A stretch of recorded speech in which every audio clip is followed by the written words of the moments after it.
Excellency Miss Claudia Peters, our Deputy State Secretary Legal Rosenthal, and dear guests, I'm very happy to meet you here in this beautiful building today.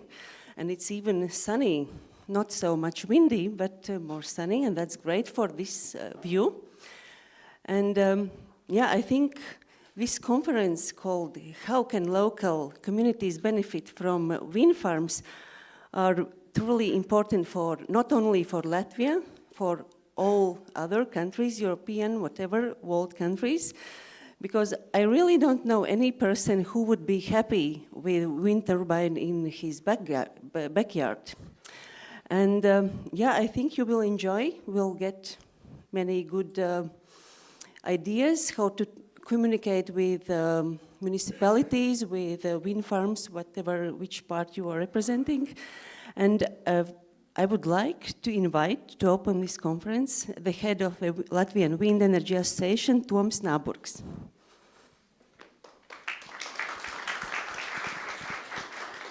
Yeah, I'm glad to see quite many people here, a lot of familiar faces, a lot of new faces. This promises to be an exciting day because we're going to talk in a lot of ways from different angles about very relevant topic, about local community engagement in wind energy growth, because without a strong relationship with local communities, this is not possible. Exciting times because a lot of wind projects are approaching the finish line where they would reach the EIA completion during the next year. And we're talking not about few projects, we're talking really about a fleet of projects. So really exciting times, so a lot of change to happen. But for this really to happen and take place, we need to have a strong and open communication with local communities. In Latvia, we have very few operating wind farms. For this reason, not much that we could practically show to the people, and the human mind works in a way that we are usually concerned about things that we don't know or we have no experience. And here to help, we have our friends from Denmark, Netherlands, and UK to share their stories with us, and hopefully we can learn how to be efficient when communicating, and also maybe break some ice, because the part of the listeners and participants today are also people from local communities and municipalities, so that I hope that this will break the ice and foster the communication between the industry and local communities. So I will now give a floor to Her Excellency, Ambassador of Netherlands, and please enjoy this event today. Yes, paldies, Toms. Labdien, dames un kungi. Good morning, ladies and gentlemen. Please allow me to say a few words on behalf of the Embassy of the Kingdom of the Netherlands. We are a very proud partner of this event, as the Netherlands is a strong supporter of wind energy development. And we believe in a strong and resilient European wind energy sector, also to preserve energy independence and security.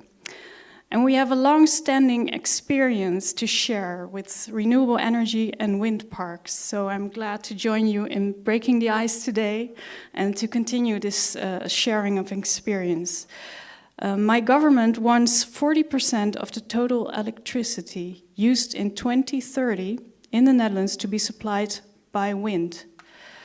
But to be successful and to achieve this goal, wind energy projects require the participation of many stakeholders, including municipalities, local authorities, and of course inhabitants. And we have learned a lot from this experience. In order to support Dutch citizens' participation, for example, legislation has been put in place allowing Dutch citizens to be involved in the development of new energy projects. Communication is also key.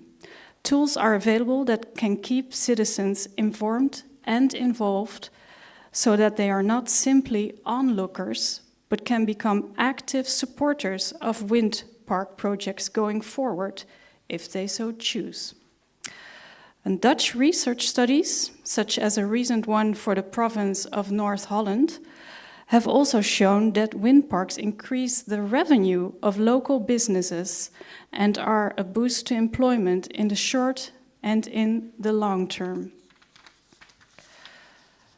All in all, the wind energy sector is a dynamic field where we can learn from each other. And the Netherlands is very willing to exchange experiences in this respect.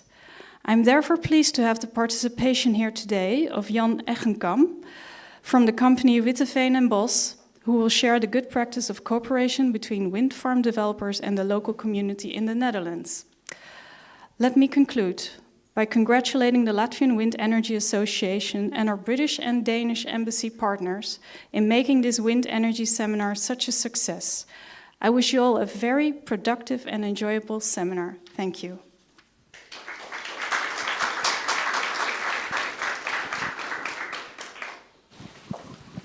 Okay. Thank you, Ms. Peters. So, I would like to add that the Embassy of the Netherlands, we really feel like our friend and a strong shoulder, but they are not the only one. We have a great friends from British Embassy as well. In the second part of this conference will be opened by Ambassador of the United Kingdom. And we have one more embassy who is very strong supporter, and it's Embassy of Denmark. I think there are some representatives as well. And Utilities Wind is a company, also as a member of our association, who is also supporting this conference. So, the next keynote and speaker will be Ms. Liga Rosenthal, Deputy State Secretary of the Climate and Energy Ministry. So Liga, please tell us how much better Lithuania is still in terms of wind energy, and how can we change this sad story? Yes, good morning, ladies and gentlemen. I'm glad to stand before you here on this important topic, because only together we can achieve a very sustainable energy future in Latvia. And I'm glad to see that here today we have representatives from NGOs, from local municipalities, from wind energy developers, and of course our international partners. And it shows that, or underscores the main idea that only in collaboration we can achieve the wind energy as it should be at that level it should be in Latvia. And there is an interesting fact that currently the largest wind park or wind turbine in the world has blades that are as large as a football field and then can produce electricity for up to 20,000 homes per year. And this shows how much impact one wind turbine can actually have for local communities. It can absolutely change that. And this is a story not about generating electricity, but about transforming the entire communities. And today's discussion will highlight how can wind farms not only drive clean energy, but also foster economic growth and strengthen community bonds. And there is a saying that pessimist complains about the wind, optimist hopes that or expects that the wind will change, and the realist is the one that adjusts the sails. And this saying reminds us that while we cannot control the wind, we can choose how to use it. And today we are here to explore how communities can adjust their sails to benefit from the energy wind energy offers. And so I thank everyone for being here today, and I hope it will bring inspiring dialogues and practical solutions on how we can foster wind energy. Thank you.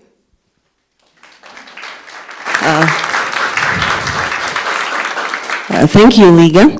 So you are welcome to continue with your presentation, and it's the stick is Thank here. you. Yes. And to move forward, I wanted to give you the presentation on the recent developments in general in the wind energy industry in Latvia, in the legal field, let's say it like that, because actually this year has been very important. I would call it a wind energy reform year because really a lot of things have happened. If we start from the beginning and look at the renewable energy share in final electricity consumption, we see that Latvia for quite some time has been ahead of using renewable energy. Of course, these graphs are from 2023, and we know that Estonia and Lithuania have done a lot in the last year to increase their renewable energy share with wind parks. But this kind of shows that Latvia, with the historic situation with hydropower in its energy mix, was ahead of renewable energy usage. But all three Baltic states want to achieve 100% renewable electricity by 2030. That's written in all of our national energy and climate plans. And to achieve 100% renewable electricity in Latvia, we see that we would need around 1.5 to 2 gigawatts of wind energy. But the problem currently is that we have around 133 megawatts of wind energy. So the blue box shows Estonian situation, the green box Lithuanian wind energy capacities, and Latvia is there in the middle, where basically between 2023 and 2024, the situation did not really change. At the same time, if we look at how far we are with different projects, this is an example of projects in pipeline that we gathered all the information in August, that there were reserved capacities in the grid of around 6 gigawatts. There were technical requirements issued by the system operator to 48 possible wind energy producers. There were 40 projects under design development. But if we look basically at the end of the slide, then construction started was only for 10 projects. So we have very different development stages, but there are very many interested developers who wants to participate but are stuck somewhere or are in the process of development.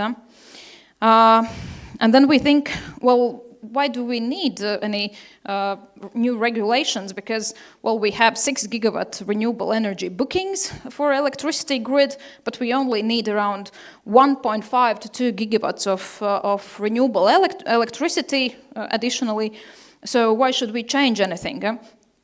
Basically, half of the bookings in the electricity grid are booked by solar energy potential producers. Some of those producers do not plan to implement anything. At some point, they booked the electricity grid just in case to build a wind park, but they were not able to switch their capacities from solar to wind energy. So now they have only solar energy and they don't know what to do with that. Some of them are looking for parties to buy the project. Some actually plan to implement, but it is not possible for us to distinguish at the state level who will do what. And it takes a lot of time for construction of energy facilities. So it's a long time period with long deadlines, and we can't take away the capacities that we have already provided to some potential producers saying, oh, it seems that you will not implement your project, give back your capacity. We can't do that because perhaps he will implement the project. At the same time, we have a lot of wind park development interest. This map is based on the environmental impact assessments that are in the process. So You see that the most interest is in the Kurzem region of Latvia, where it's almost 7 gigawatts of environmental impact assessments in process. This does not mean that these projects will be implemented as wind energy projects. They might stop at some point, but this is the kind of the maximum interest. And currently about 45 environmental impact assessments are in the process where they are expected to be finalized in 2025. But we see that without amendments in the regulation, we actually cannot give them access to the grid for those projects. So they finalize their environmental impact assessment, and what next? They can't connect to the grid. At the same time, if we implement at least 25% of all the projects that are doing currently the environmental impact assessment, that's already 3 to 4 billion euros of investment in Latvia, not only for the state level, but of course also for local municipalities. And if we make the regulation better, it allows investments to be attracted quicker, because of course investors come to places where the regulation is more favorable, and we want to prioritize projects that are highly ready and not just thinking about their potential. So what can we do to achieve that? So we are working in 5 directions. First direction, which is currently one of the priorities, is optimization of available grid capacities, basically meaning overbooking of the electricity grid. I will explain that later. Then reducing administrative burden for the project at different levels is, of course, the normal thing to do in every member state, EU member state, and we are trying to do that. Thirdly, you have probably all heard about rather difficult situation with radars and security, national security radars in the wind energy sphere, and there we have actively been working with the Ministry of Defense. Fourthly, and that's why we are also here today, is the contribution to the local community, and fifthly, to have more support from the public, also to raise public awareness. And in the last 2 years, we have been rather busy on developing different regulations. First of all, we approved the regulation that allows us to build wind parks also in the state and municipality lands. Mostly, you all know that that's the case in the state forests. Then we also approved new regulation for hybrid projects, allowing solar energy developers or wind energy developers to add another technology to their existing project and in the same connection to the grid, so making it more efficient. Then we moved on with amendments to the law that later on allowed us to approve regulation for wind park contribution to local community. And we have also approved the regulation for single point of contact, meaning that we want to create something like the very exemplary Danish energy agency. We want to make something like that also in Latvia by creating an energy and environmental agency. And just a few weeks ago at the Cabinet of Ministers, the regulation on national security radars was approved. And currently close to approval are regulation of the flexible grid connections that I mentioned before, or the overbooking of the grid.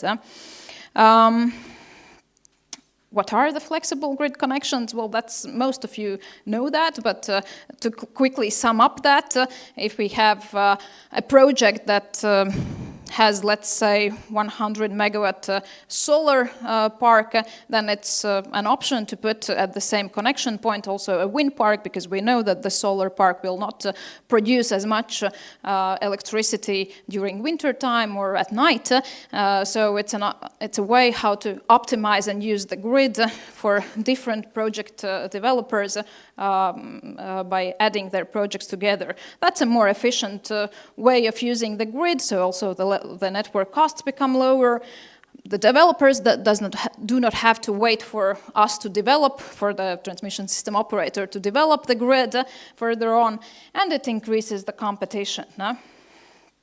So with a flexible connection, we basically say that up to 10% of hours during the year, the developer can be disconnected from the grid if there is too much electricity in the grid at one point. But if there is the capacity is enough for both developers, then no one has to be disconnected. At the same time, we introduced also a transitional period saying that, okay, if you don't want your capacities, you can also refuse them as a one-time thing.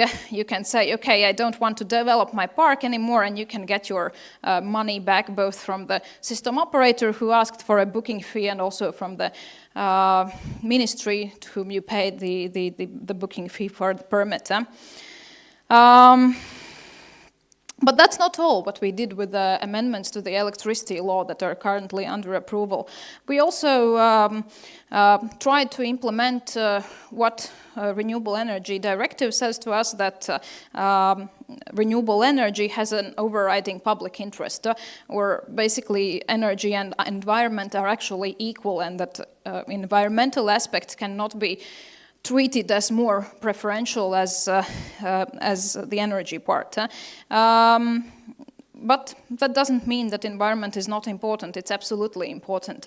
It just means that, for example, if the developer applies for the initial environmental impact assessment, and the State Environmental Institute says, oh, it looks that your project has significant impact on the nature or on the environment, then the developer has the chance to develop more mitigation measures. And so the project is not cancelled at that time, but basically he has more options to provide another alternative solution to move on with the project. And one of the big issues actually currently, which is important also for the local municipalities, is the fact that currently if a positive administrative decision by any state institution is appealed at the court, the developer cannot develop its project further on. The decision stops working at that point. What we introduced in the new amendments says that while there is the appeal in process, the project can still go on. Meaning that it's the risk of the developer, of course. If after 2 years the court makes a decision that the administrative act is not valid, then the project has to end. But at the same time, if the process at the court is positive and the administrative act stays in force, then there has not been a 2-year delay, and the developer has had the chance to continue working on that. And then coming to the most important part for the local communities that we approved in summer, it says that the regulation that we introduced says that in 2-kilometer distance, if there is a wind turbine, the developer pays 2,500 euros per megawatt per year. So the local house owners or flat owners living nearby in the 2-kilometer radius can receive 50% of that money paid by the developer, and the other 50% goes to the municipality. There is a rather wide range of activities what the municipality can do with the financing it gets from the developer. There is a certain frame, but it can be interpreted rather wide. It's for energy efficiency measures, for environmental protection, for maintenance of roads, which was very important for municipalities, of course, for protection of historical heritage and natural views, and there are other sub-points that goes under there. So rather free choice for municipalities. At the same time, for the house owners, there are no rules. You can do what you want with your money, of course. What is the basic principles is that one house does not, or one house owner does not receive more than 3 minimum wages and less than 1 minimum wage. If it cannot be achieved, because there are very many houses around the wind turbine and the money from the developer is not enough, then part from the local municipality also goes to the house owners to cover the costs of the to reach this at least 1 minimum wage. At the same time, there is a rule that the municipality shall never have less than 10% of the total contribution paid from the developer, because it still has to cover the cost, at least for the administrative part, to share the contribution, because the local municipality is responsible for understanding which are the houses around in the 2-kilometer distance, who gets the payment, how to pay it out, how to administrate the procedure. So at least 10% will always stay at the municipality. But let's say if around the wind turbine there's like one house, then it will get this maximum 3 minimum wage payment, and the rest of the money will go to the municipality. So it's working both ways. In other countries, as far as we know, there are also, of course, local choices by the developers to promise payments or activities for the local homeowners on their own. I have heard that some of the developers in Latvia are also looking at these options, going to the people and telling them, tell me what I can do for you. But we needed the basic regulation to make sure that all households that are impacted by the wind park, that they actually get some kind of benefit, to make sure that they can feel the actual benefit. Of course, there is one rule, that the house has to be built before the wind park, because you know what you are going to if you build a house near a wind park after it's already built. In that case, you don't get a compensation. But if your house was already there, then there might be a valid point that the property value may get lower, etc. So we understand that, and we hope that this will be a good turning point for support for renewable energy in Latvia. Thank you. That's all from my side. Any questions? Yes, thank you, Liga. Indeed, do you have any questions to Ms. Rosenthal? Yeah, I would like to thank you in the name of Wind Energy Association for your open communication from the ministry side. We really feel your support in the recent times, so thanks a lot. Thank you. It's good to hear that. We really try. Thank you.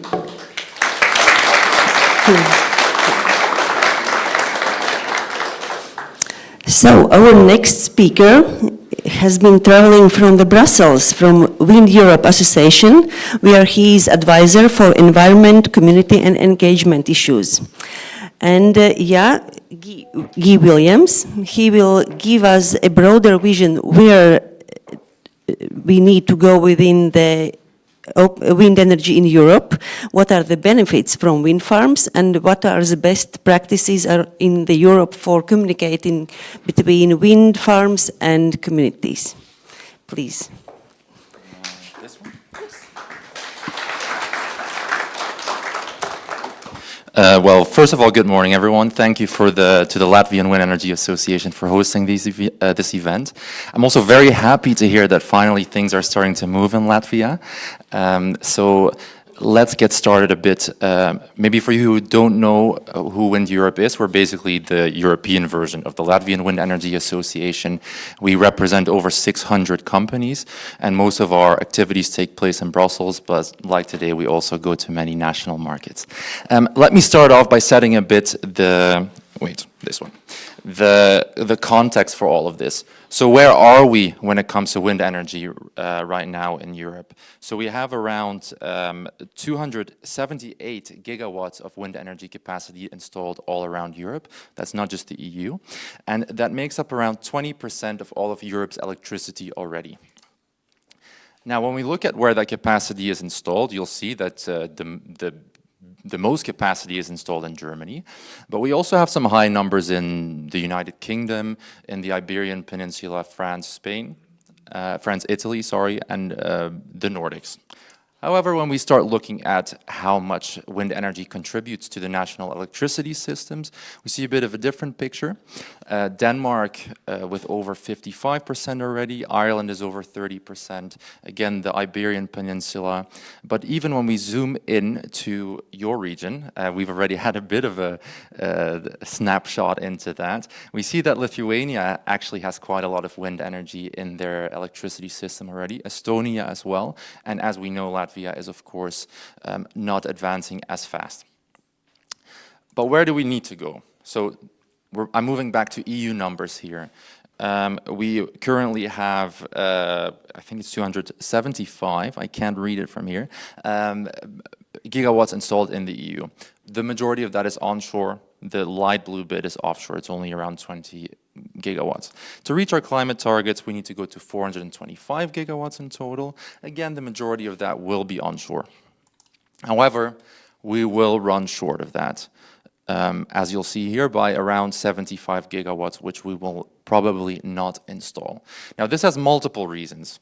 Permitting being one of them, the grids, as already mentioned before, being one of them. But another big one can be public support for projects, as it can really slow down things.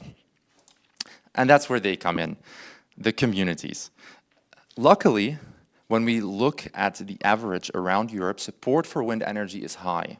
Support for wind energy became even higher after the invasion of Ukraine by Russia, because people saw the need to have our renewables all around Europe. But that doesn't mean that it's always the case. There is also people who are against the development of wind energy, of course. But why do people support wind energy around Europe? A very big part of it is economic. So we see already that wind energy contributes 57 billion euros to the European GDP on a yearly basis. And when we look at an individual turbine, that's around 16 million euros per turbine. That's a bit lower onshore than offshore again, but even for an onshore turbine, we're thinking about around 10 million euros, much of which stays behind locally as well. And then there's the jobs. So we already have 370,000 people all around Europe who work in the wind energy industry. As you can see, if you compare it to the map that I showed you earlier, a lot of those jobs are also located where there already is a lot of wind energy capacity installed. So the industry does tend to follow where there is a lot of development as well. Unfortunately, here again, we don't have a single bubble in Latvia for manufacturing capacity, simply because there hasn't been so much capacity installed. But there is good examples also from your region. Maybe a bit further, but let's stay around the Baltic. In Poland, for example, who have very high ambitions for offshore wind, Vestas will open 2 new big factories. There will be some other smaller companies also opening factories, leading to thousands of jobs just on the north coast of Poland, an area which is also used to be very industrial, where things were going back a bit. No, let me actually stay on this one. We, as Wind Europe, we've set up kind of a European guideline of what is good community engagement. And I want to guide you through those 3 principles in my next couple of slides. The first step here is early, clear, and transparent communication. The second one is the activation of the local economy. And the third one is sharing those benefits that are created because the wind farm is built. Let me just start off with that first one. Developers here will will recognize this exact picture here. So early, clear, and transparent communication.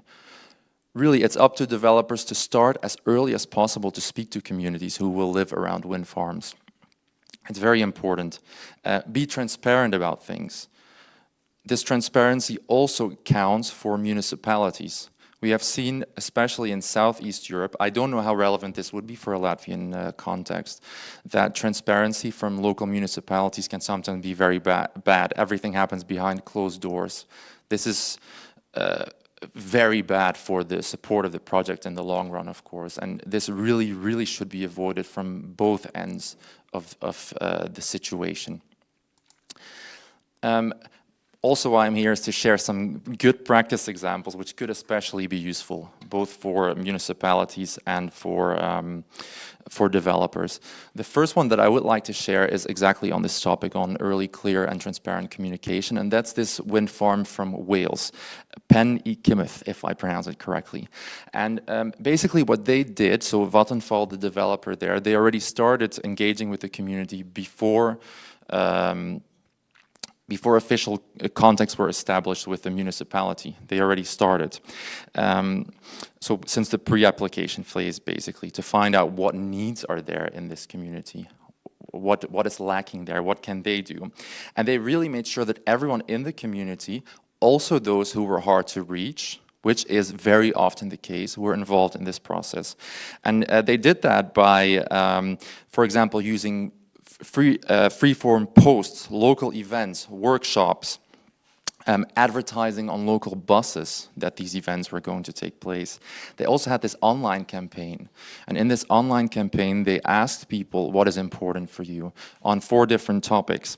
So I know you've also defined some of these topics. They focused specifically on health and well-being, jobs, the environment, and tourism, because tourism is important for this region in South Wales. So they really did their best to find out what are the needs here, and that is extremely important for every 3 of the steps that I've already mentioned. They also organized visits to the wind farm while it was being built, to other wind farms that were nearby, so that people really understand what is going to happen.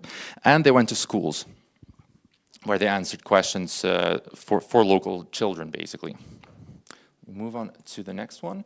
So the activation of the local economy. Very important. We all, like Katrina said, I'd like to, to challenge you there. Some people are very happy with having a wind farm in their backyard because of this. That local economy does get activated. A lot of that money that I mentioned earlier will stay behind. Something happened here. A lot of it will stay behind. And it's very important that developers find out what the need is here.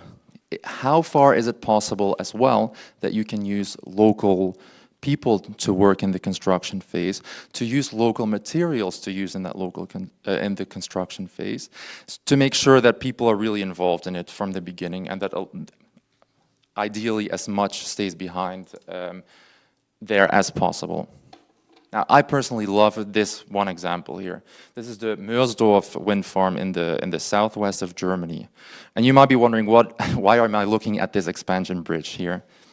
Basically, it wasn't a very rich municipality, but the developer paid a lot of taxes there. They basically sat together with the municipality and they were like, okay, well, we have this idea of building this bridge, which sounds completely unrelated to wind energy development, of course. So they built the bridge with the taxes that were paid because through these wind farm developers. The bridge now attracts 1 million visitors each year. So that really, yeah, they gain a lot of taxes from that, parking, costs, hotel nights, etc. So you really see that it doesn't have to be related at all to wind energy development. It can be something very different. Another good example from Southeast Europe, from Romania. specifically on jobs.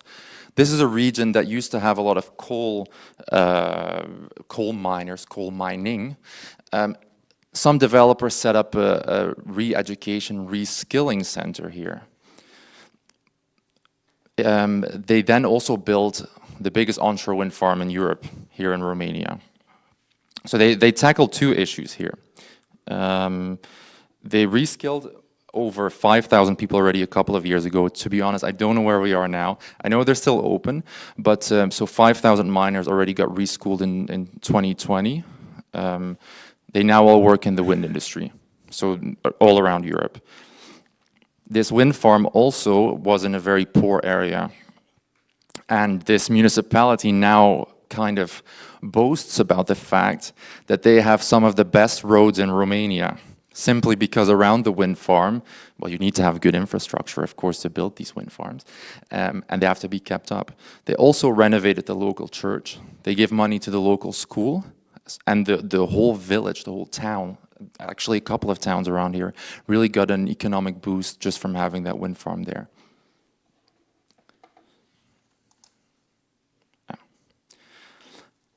Maybe concretely what you wanted to hear about as well today, that third step, how, I've already mentioned some examples, but how do we make sure that communities really benefit from having that wind farm nearby? There are basically 4 categories, I would say. The first one being direct taxation to local municipalities. In some countries, we've had some laws changed that developers need to pay some of their taxes directly to the local municipality instead of the municipality where their head office is located. Germany changed this, for example, recently. Again, so that these locals benefit from having that turbine nearby. Community benefits funds. This functions in a similar way, but it gives a bit more responsibility to what happens with the money to the local community instead of the officials from the municipality. So money gets put into a fund. The fund usually gets defined as well, like the Latvian legislation does, for what it can be used. Usually it's for renovation purposes, for other, electrification of transport, etc. But it's usually defined. Then the locals who are represented in here get to vote on what the money gets used for.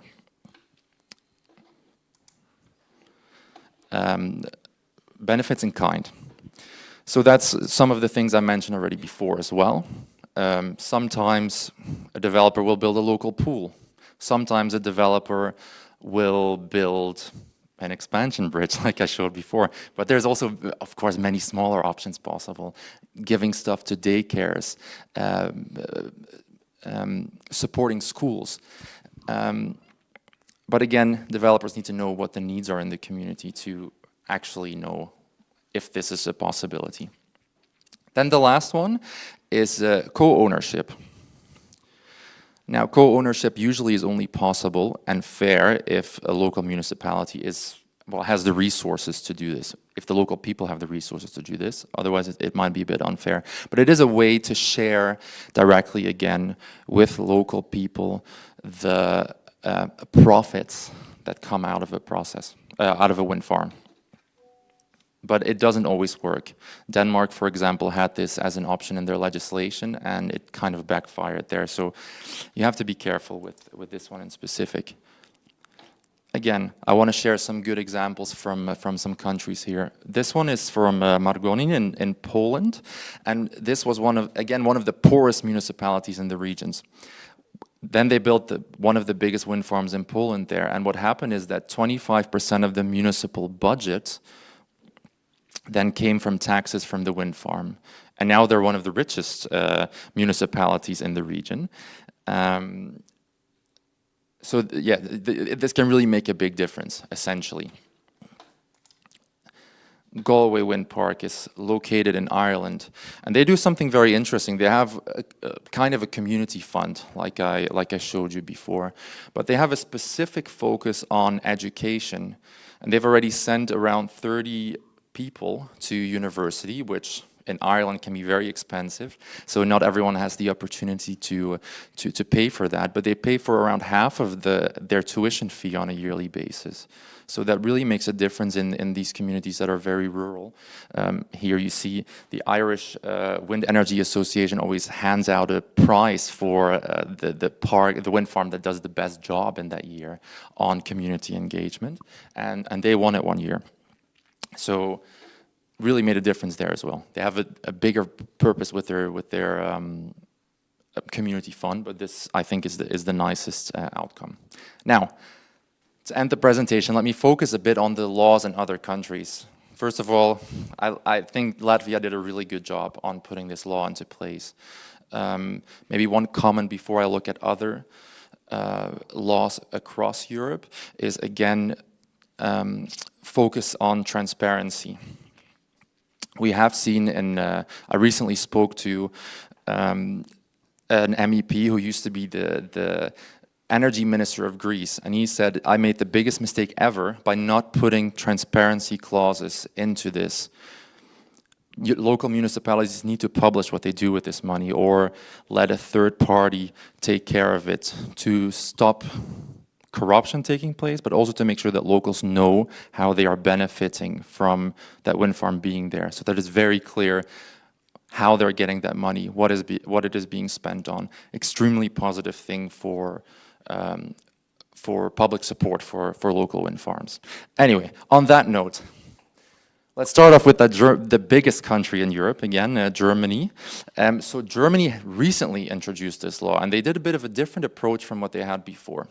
So developers there are allowed to spend this money on to pay this money to local communities directly, but they have set a maximum of 2 cents per kilowatt hour.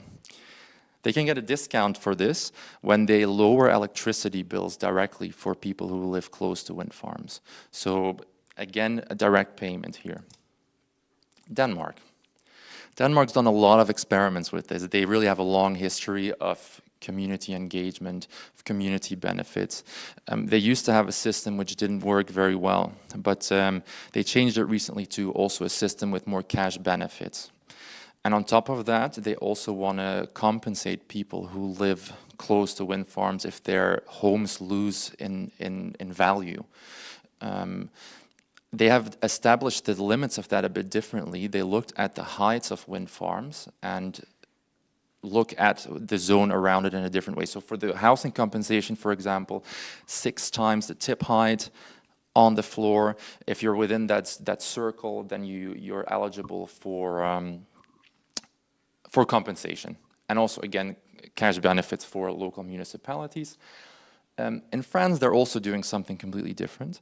They reward developers who who manage to have a share of locally owned wind farms in auctions. I don't think this is the best system, but it is a system that is out there. They basically get some extra points in auctions when they participate in it, so they have a bigger chance of winning winning the right to build a project.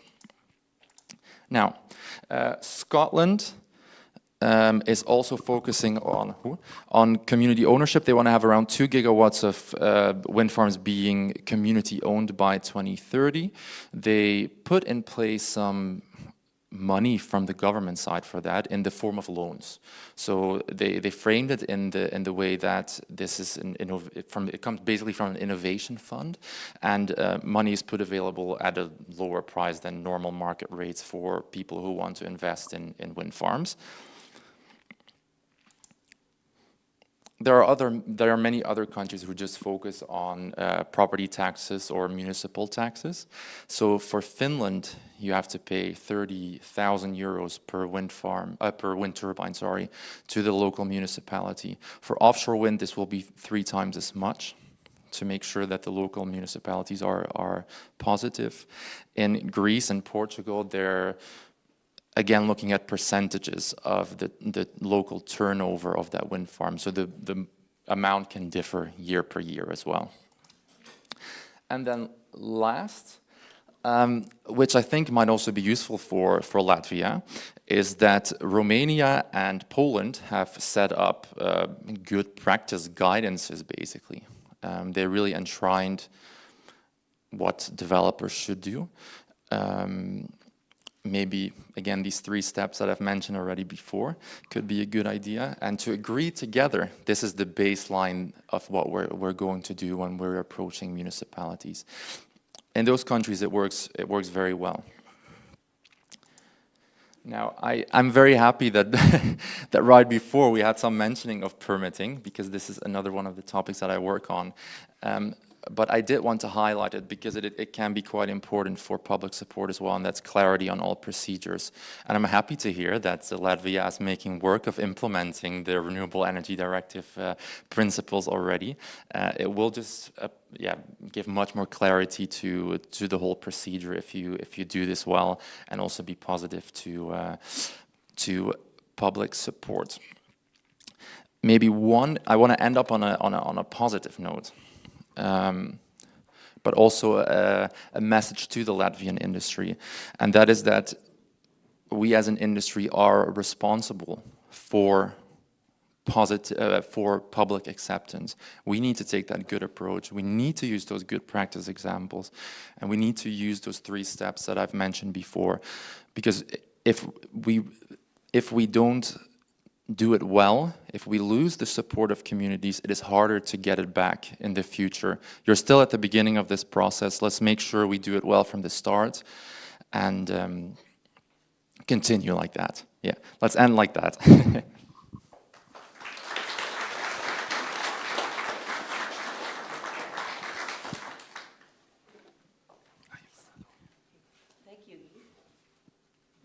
So, yes, I see here is one question, please. Hello, my name is Veronica Feltis. I'm representing Poland, but in a way I'm also living already in Latvia for 8 years. I work at the Latvian University. We also work for the Agriculture Ministry in Latvia on well-being of rural areas with AREI, Agriculture Research Institute. I'm very excited about your presentation because just recently with one of the Latvian companies we started to do social impact assessments, which I think is the first step to understand the needs of local communities. So I'm going to give a short comment and then my question to you will follow. Basically, your 3 recommendations I think are very much included in our report. What I worry about is that we still don't have enough of awareness and knowledge how important this is. So we developed a methodology that is very much relating to your 3 recommendations, based basically on acronym of tracking your success. Track meaning transparency, respect, accountability, consistency, and knowledge sharing. And I'm very also glad that you are stressing that municipalities are not exactly as local communities with which you need to speak separately. And that's where social researchers come in, because they have that neutrality where they can ask the needs from the communities. So in that sense, I think before even the step of stakeholders engagement plan, we need to have that social impact assessment. Now, my question to you is, how many of those countries are already having it in the legal framework that within environmental impact assessment, they need to do also social impact assessment? I'm very much worried that in Latvia we don't have enough of legal pressure to do it so that the companies feel like this is the first step where we involve local communities very early on. Thank you. I'd say it's not very enshrined in legislation in many places, but it has become practice over the years. Of course, in some countries there have been over 30 years of wind energy development, and it has become part of the accepted practice. I agree that it would be good to involve NGOs as well in this process here in Latvia, because it's not an established practice, maybe. Not sure if it needs to be established in law, but it needs to be done. I agree 100% with you. Okay, thank you. Thank you, Guy, for this overview. I think it was very useful for the next presentations and discussions, where we will dive deeper in this question, how can local communities benefit from wind farms? So it's Okay, okay, thank you. Yeah, so the next speaker will be Michael Seidelin Haustorp from Denmark, who will tell us the story of Lemvig municipality for becoming from Wild West commune to smart energy commune. I'm really curious about this story, so. Thank you.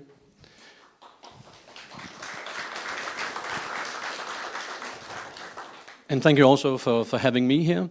It's a great thing to actually come next to this presentation, because I'm probably going to use a lot of examples on how you can actually do the things that Guy was talking about.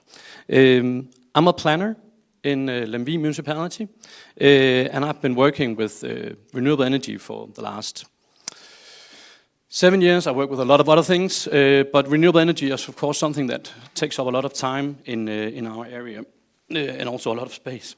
We're in the western part of Denmark. We're on the west coast. There's a lot of wind. We're in a municipality it's not that big. It's around twice as big as the municipality of Riga. But we have a lot of wind energy. We have a lot of solar parks. And we also have offshore wind next to us, so we have some of the switching stations. So we're used to talking about how renewable energy affects us.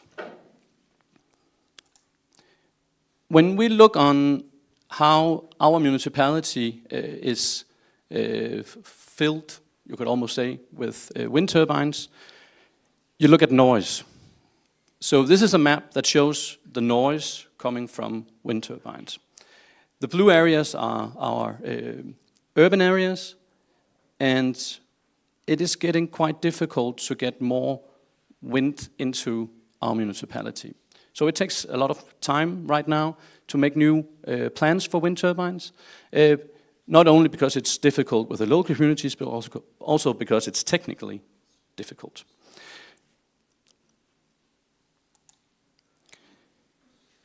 Lemvig municipality has been making renewable energy for a long time, and that's mainly because we've had maybe also because we have the culture for doing it in Denmark, but also in our area, we also have the political landscape that has been uniform for many, many years. So it's quite stable to work with the municipality of Lemvig. It's also in the part of Denmark where properties are not expensive, and we have a lot of local developers with local anchoring. In the recent years, we can also see that it's getting more and more expensive to connect to the grid due to regulation in Denmark. So we're not seeing as many projects as we did before, but we are still seeing some. We also see that the citizens resist projects more than earlier. And I will talk a little about that later. But it's something that has been changing in the last couple of years, from almost no complaints to a lot more complaints and a lot of projects that doesn't get made. Mainly because they fear urbanization, they fear housing getting demolished and people moving out of the area and not being able to actually have a local community when wind turbines or solar parks get erected. We've been we've been having wind turbines and renewable energy for the last 40 years. The first 10 years, it was the Wild West. It was every man for himself. If you can find a field where there was room for a wind turbine, they were not that high as they are today, it was possible to make it. There was no strategic planning, and there weren't that many complaints because wind turbines were not that high in the beginning. They were not that tall, so not many people got affected by them. So that has changed, of course, today.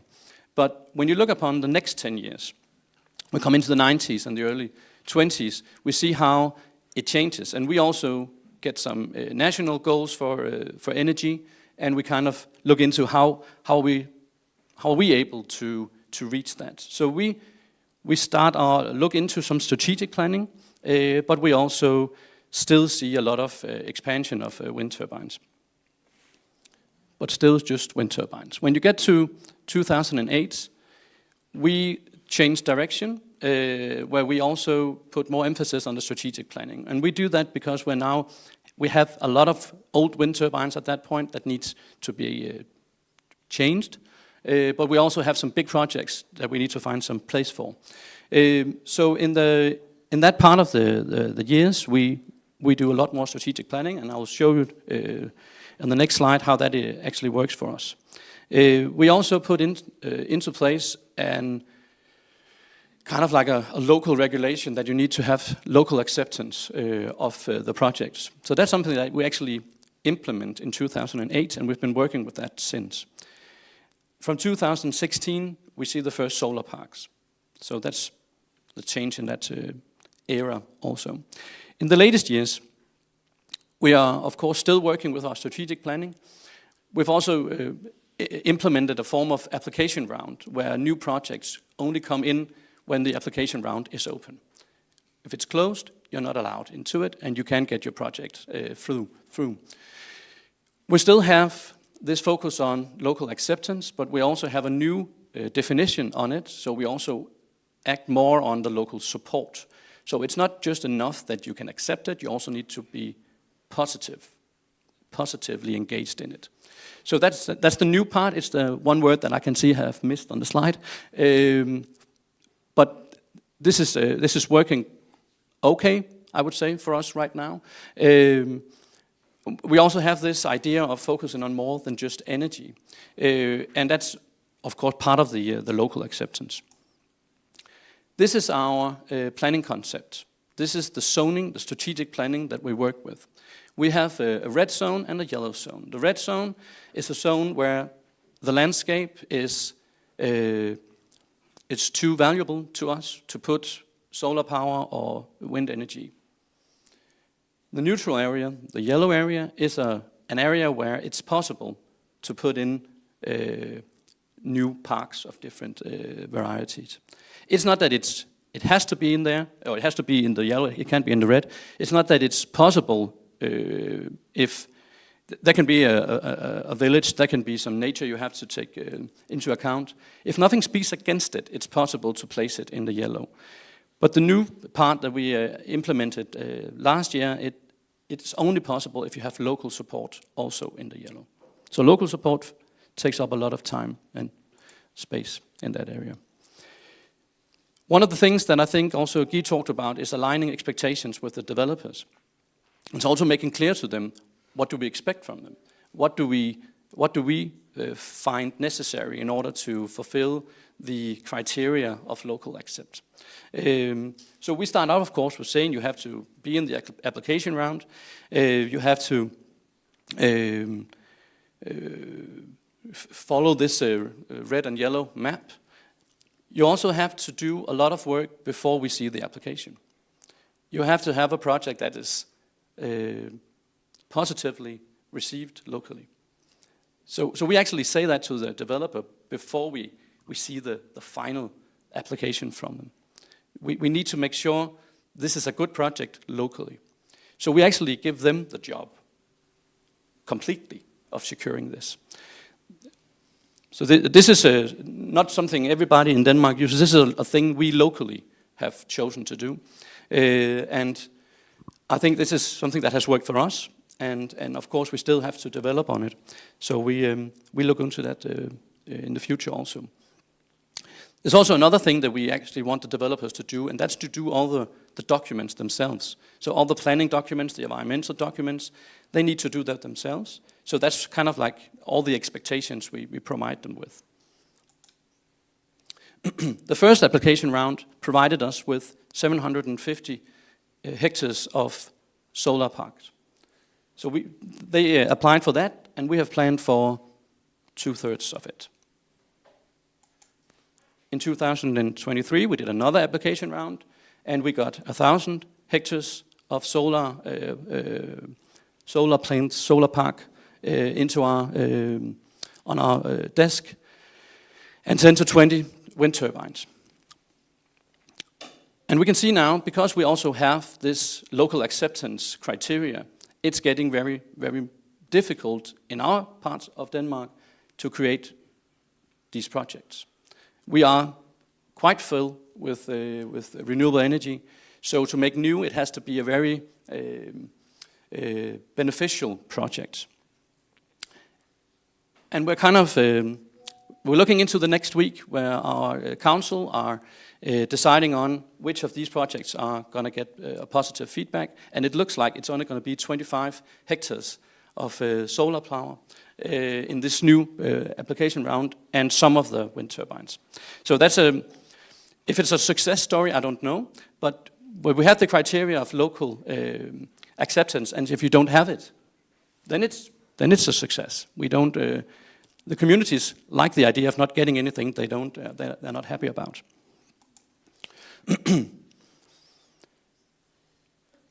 Guy talked about this, and I have brought an example from one of our developers who has provided this slideshow for a community meeting they were having. And this is the national compensation regulation. We have a scheme that ensures that around 45,000 euros per megawatt is being allotted for the municipality, and we have to send it back to the local communities. So this is per megawatt. And the same thing goes for the solar power. It's just a lower number. So it's around 18,000 euros. And I think this is something that has increased the last time they made regulation. They changed the regulation. But people in the local area still doesn't think this is enough. So this is good, of course, but it's not enough. We also have it should say, RE bonus, a renewable energy bonus, which is provided to the specific households, where there's a tax-free bonus for housing within, I can't see the height, 4 to 8 times the mill height, and also a similar thing for solar parks.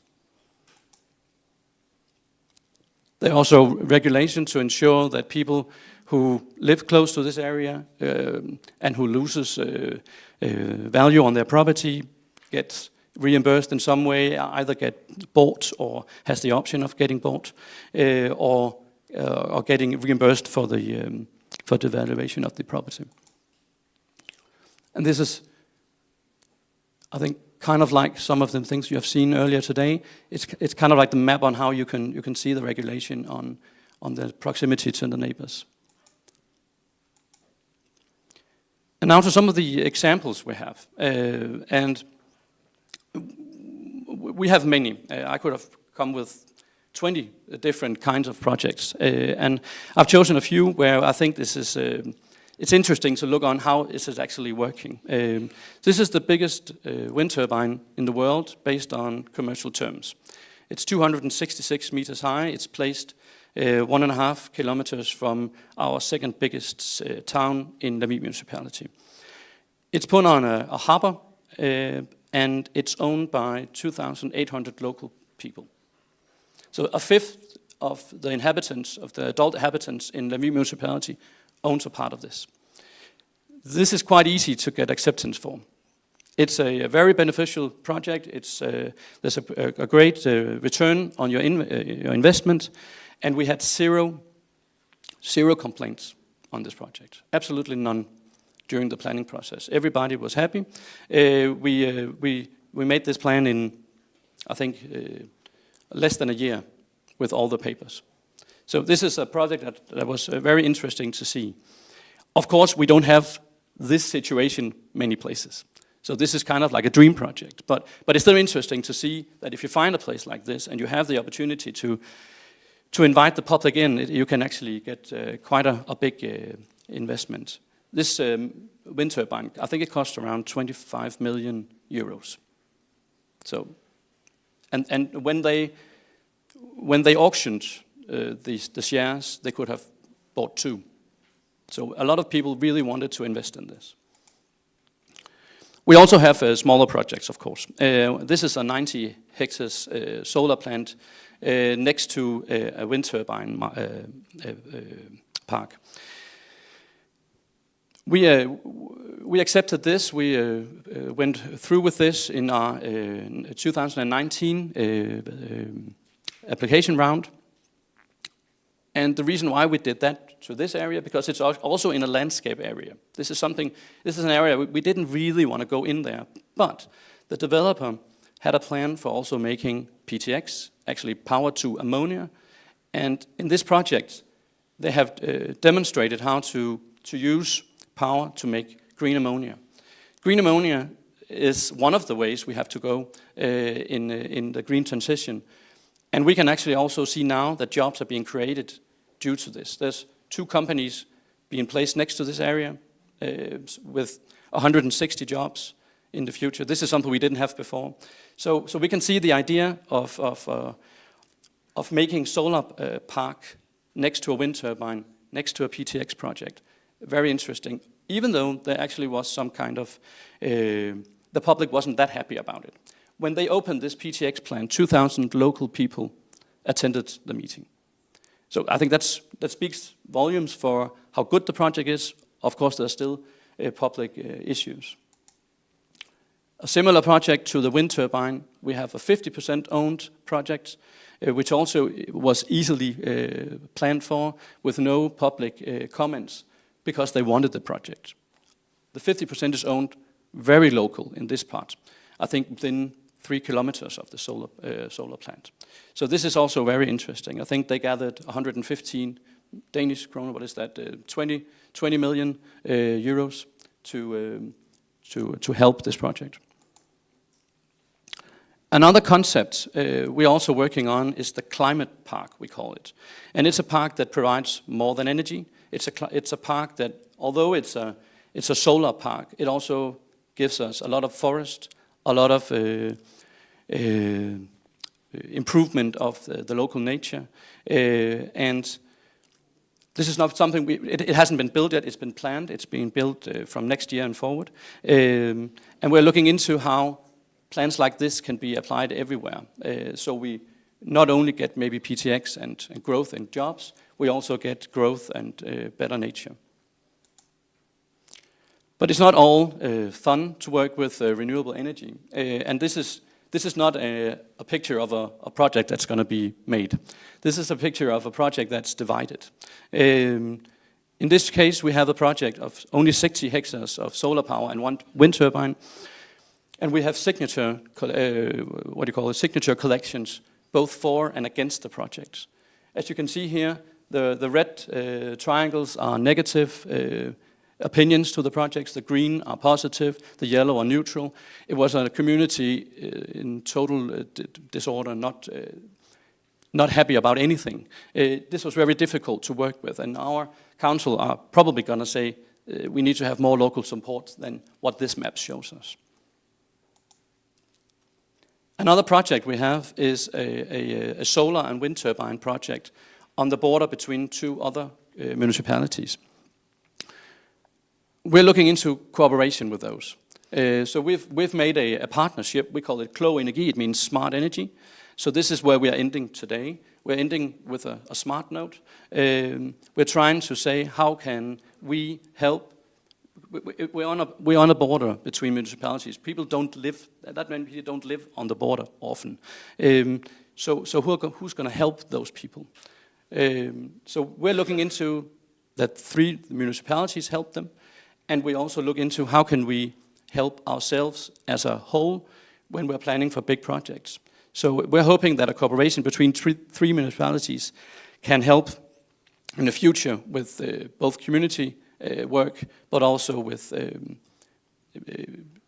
taking advantage of the green energy. In general, when you look upon the experiences that we have, we can see there are great fear in the rural areas for people leaving them, for the communities not being able to sustain themselves. That's of course a concern we share, but we can't really help them. So how can we address that, of course? We feel that the application round, when you are a local municipality, is a good way of seeing what is the developer's interest in our area, and look upon it at once, see everything at one time.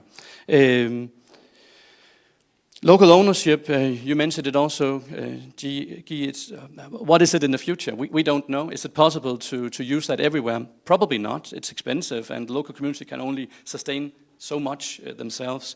But we can see that it's probably in Denmark, it's only going to be on wind turbines. Solar parks, as it is right now, is difficult. I would also say that the applicants, the developers, must really take the local areas, the involvement of local areas very seriously. And we haven't seen that through the Wild West. We're seeing it today, but probably mainly only because we are saying you have to do it. So we are helping them to do that. And we also think that the local community are not, they're not ready to take this dialogue with the developers. It's very difficult for them. So they need some kind of support in the future. And that's the part we are exploring right now. How do we support the local areas when having this dialogue with developers? That was all for me.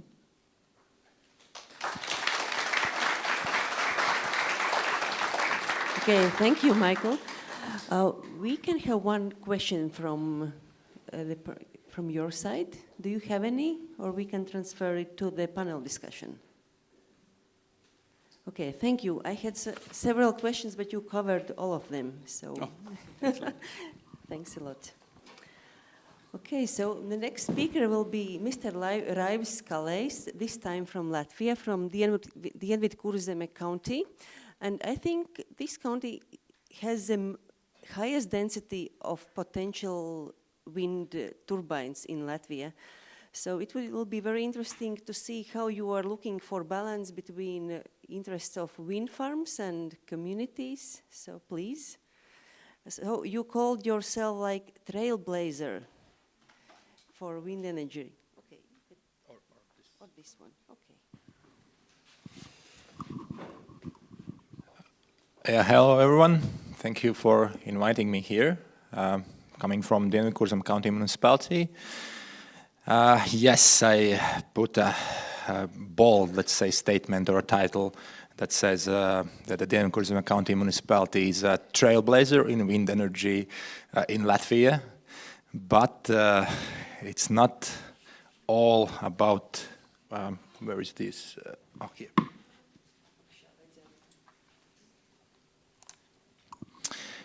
It's not that much of a lie, because we actually had, in 2002, the biggest wind farm in the Baltics was opened, and it consisted and still consists of 33 wind turbines, making the power capacity of 19.8 megawatts. Back then it was the biggest, now we are not the biggest, and actually since building that wind farm, there's been a huge gap when none of wind farms were built, and only now we are again starting talks about building new wind farms, and some of them are already built.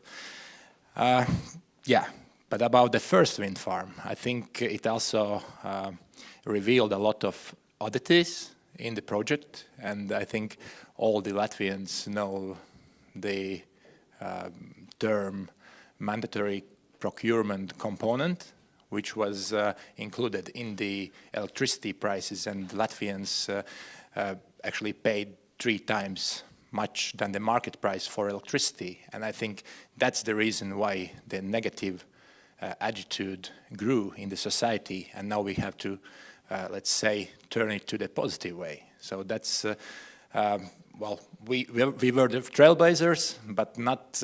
It wasn't. It was supposed to kind of blast new era in electricity industry, but we actually found out that it's not. It's actually a bad example how to start this wind energy. But not that much about the bad things for now. Let's see where our municipality is located. It's southwest of Latvia, surrounding third biggest city of Liepāja, and the city itself is known publicly as the city where the wind is born, and I think our municipality also is quite windy. And I heard also that's it's having the most sunshine also in Latvia. So, and last year we opened also a solar park. This year actually we opened a solar park in Nica. Yeah. So the municipality is well, the geographical advantage for having these wind farms and the coastal location and steady wind flows and open landscapes suitable for wind farms as well. And also the low density of people. It's, I think, 9.3 people per square kilometer. So it's, well, if we look at it from that side, it can seem that there are a lot of lands to build the wind farms, but it's not all that sunshine and rainbows, since we have a lot of these cultural areas and scenically and culturally valuable, significant areas, and we have a lot of unspoiled nature, and we have a long coastline. 96 kilometers long, and we also have 3 cultural spaces that are included in non-material cultural heritage in the country. So there are a lot of people who are active for preserving them and for keeping the nature as it is. And that's the challenge for the wind developers who makes the public hearings and who want to make the positive decision or positive attitude from the people.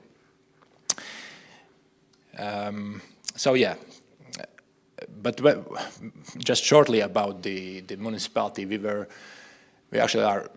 are a new municipality that is established 3 years ago, merging 8. Let's just look back at the map here. 8 previous former municipalities, and each of them still has their own territorial plan, and in those territorial plans there are not that much talks about the wind energy as itself. There, only in a couple of the territorial plans there are some paragraphs about wind energy, about possibilities to make wind parks and so. But right now we are working our common territorial plan, which has to be ready till the end of the next year, the first edition of it, and there we will look more into this field. So yeah, but together with Liepāja, we developed the long-term development strategy, and also we made not really, let's say, deep scale or detailed maps, but we still indicated the territories that are valuable nature-wise, cultural-wise, but we also indicated the territories with high potential for wind energy. And you see on the screen, those are the territories with the blue stripes, and I think some of them already there are some initiatives where developers come and they say, well, we already have an idea of building wind parks here in those territories. It's written in your long-term development plan, and we're ready, to start the process. But there are also some initiatives which are not in these territories, and one of them I will talk later, which makes the most noise in our municipality, and I think also in the country. Yeah, about the council and how the deputies look at it, I think it's not that deputies are not against. That's first. That's a good thing. But all the deputies and the council will always listen to people opinion, and about the numbers. So in public sites, they are indicated that there are 8 wind park plans for the future. Right now we have, with the council decision, we have approved 4 local plan developments. One is already approved at the final stage, and some of them are at different stages.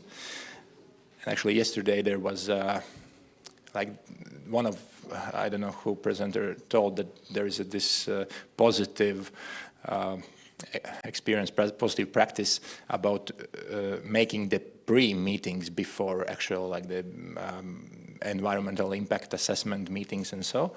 And yesterday we had one of those. There were 14 people participating, not that many, but the discussion was constructive. They were really positively impressed by that policy change about those compensation mechanism, and especially if the money goes actually in their administrative territory. So in the small how you call it, like the area. Yes, and about the public hearings. Well, the attendance for the hearings have been different. There have been hearing with 6 or 7 people, and on the other extreme, there also was a meeting with 200 plus people at the public hearing, full culture house, full of people who are making presentations, like from the NGOs, from the people groups about different topics, medical topics, environmental topics, tourism aspect as well, because that's widely, that's I can call the city Pāvilostas, which is like the tourism mecca for summer, also for the people from Riga. And yeah, that's there. A lot of businesses are for rural tourism, and of course there are a lot of people are against, and that's for now it's the only local plan that we have put on pause, because the deputies are always standing for their people, and here I think this is the example where this social impact assessment could have been needed before the actual process went. And I can also talk about some of the questions you also know about the height of the wind turbines. This is the main question: why are they that high? Can't it be shorter and so on? I think, my personal opinion, that actually if they would be shorter, then definitely there wouldn't be that much this negative attitude and these against opinions, because a lot of questions are about the visual impact, about the impact on tourism, and so on. And about those two parts, I think for those public hearings where there are not that many people participating, they either don't care or it's not in their backyard.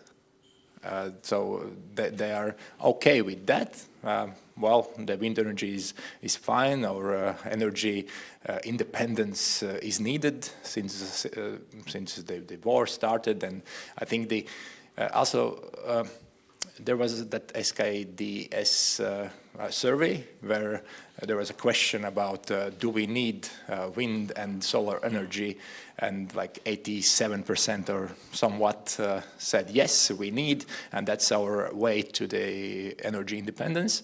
But when we dig deeper and ask, does it really give some impact on environmental, on bats or on some birds, then this opinion already changes, and then it's like, yeah, rather yes or rather no. So the percentage already. So the public opinion, when it goes deeper, they have to investigate more on the topic, and then they have a clearer image of what it actually is. Yeah, and So the main problem is that the local community actually does not see the benefits of building wind farms in their backyard. That's why I was also mentioning yesterday's the positive example, because there really was a constructive dialogue, and they were happy about the money that could be invested in their territory if the wind park is built in one of the state forests. That was the example. So yeah, about reaching, I think the previous presentations already answered a lot of questions that our municipality has, and also the developers has to take into account while talking to communities. And there were a lot of bright examples how it should be, how the process should be started. And well, I think the communication strategy is the main part that the developers have to make before actually coming to the municipality or coming to the community, because in my opinion, well, there is no experience so far that the developers come to the municipality or come to the community and talks beforehand, before the environmental impact assessment meetings. Yesterday was, yesterday it happened only because we included the point in the development plan that they have to make a meeting prior to the official meetings that are that has to be made in a law, like according to the law. So yeah, well, I don't think I need to talk much about communication strategy, because I think Guy as well told good points and what the developers have to take into account and address all the concerns, and I think also the participant here, speaker from Ignitis, will have also a good presentation on this, since I was also in the Kelme wind park and I saw how they engage the local stakeholders and the community with a special day for engaging the community. So I will just well, leave the floor for the next speakers, because I think this is the thing, the communication strategy and engaging the local stakeholders is the main thing that we are lacking right now. Yep, thank you.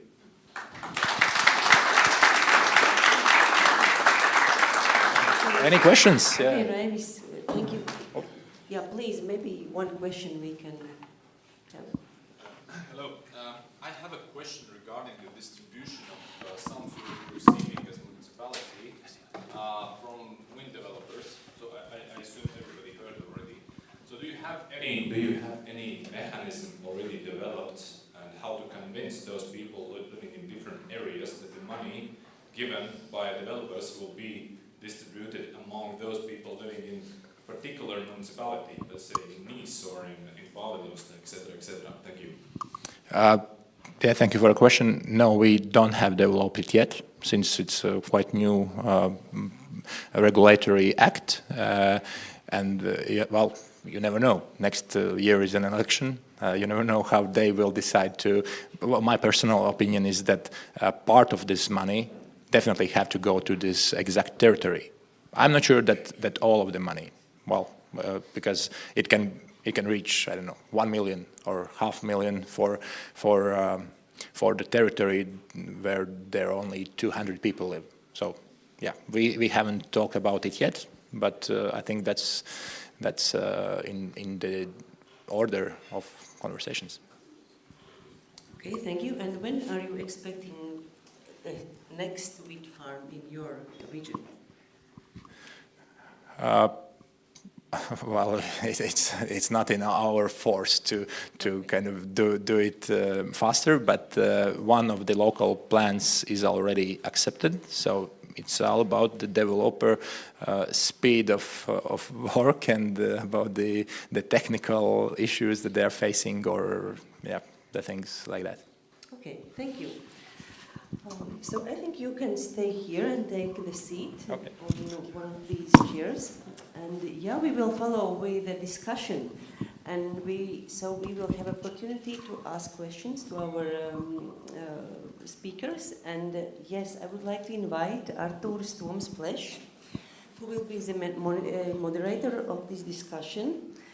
And I think, when I had to choose the moderator for this discussion, I didn't have any doubts that it must be Artur, because he has experience in working with municipality issues, and now he is a manager of European Wind Energy company in Latvia. So, yes, please come other speakers who were talking before.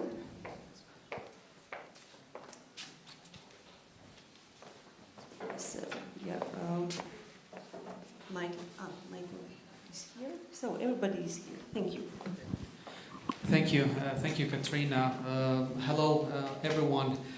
My name is Artur Storms-Plesch. As Katrina already mentioned, that I'm a country manager for Eurowind Neue Energien here in Latvia. Also, wind developer, electricity producer, working not only here but also elsewhere in Europe. So we also have some kind of experience on wind farm development. So it was pretty enlightening to see different kind of experience what you have on the European level and also much deeper on the municipal level regarding wind farm development. But to highlight some points, what was also mentioned here before, we really truly see that Latvia is in a big need of new renewable energy capacities, especially in wind. Also, if we compare ourselves to Latvia and Estonia and Lithuania here in the Baltics. And what we have also seen over the years that was mentioned already, but I think it's important to stress that to some kind of extent when the electric crisis hit, when the Russians invaded Ukraine, mood suddenly switched and there was huge support for wind farm development here in Latvia that we need to break free from Russian gas and be energy independent ourselves. But as it happens with a lot of things, times move on, electricity prices go down, and in a lot of places we are more or less to where we started. So it really shows that this community involvement is really important, like you already mentioned, in many different ways. So to kick off the discussion, I wanted to ask all of you the question, what do you think is the single most important factor for the municipalities to maximize the benefits of wind energy? Guy, maybe we can start with you. Yeah, maybe I'd like to challenge your question a bit, actually, because I don't think it's an exercise to maximize benefits, it's an exercise to maximize support.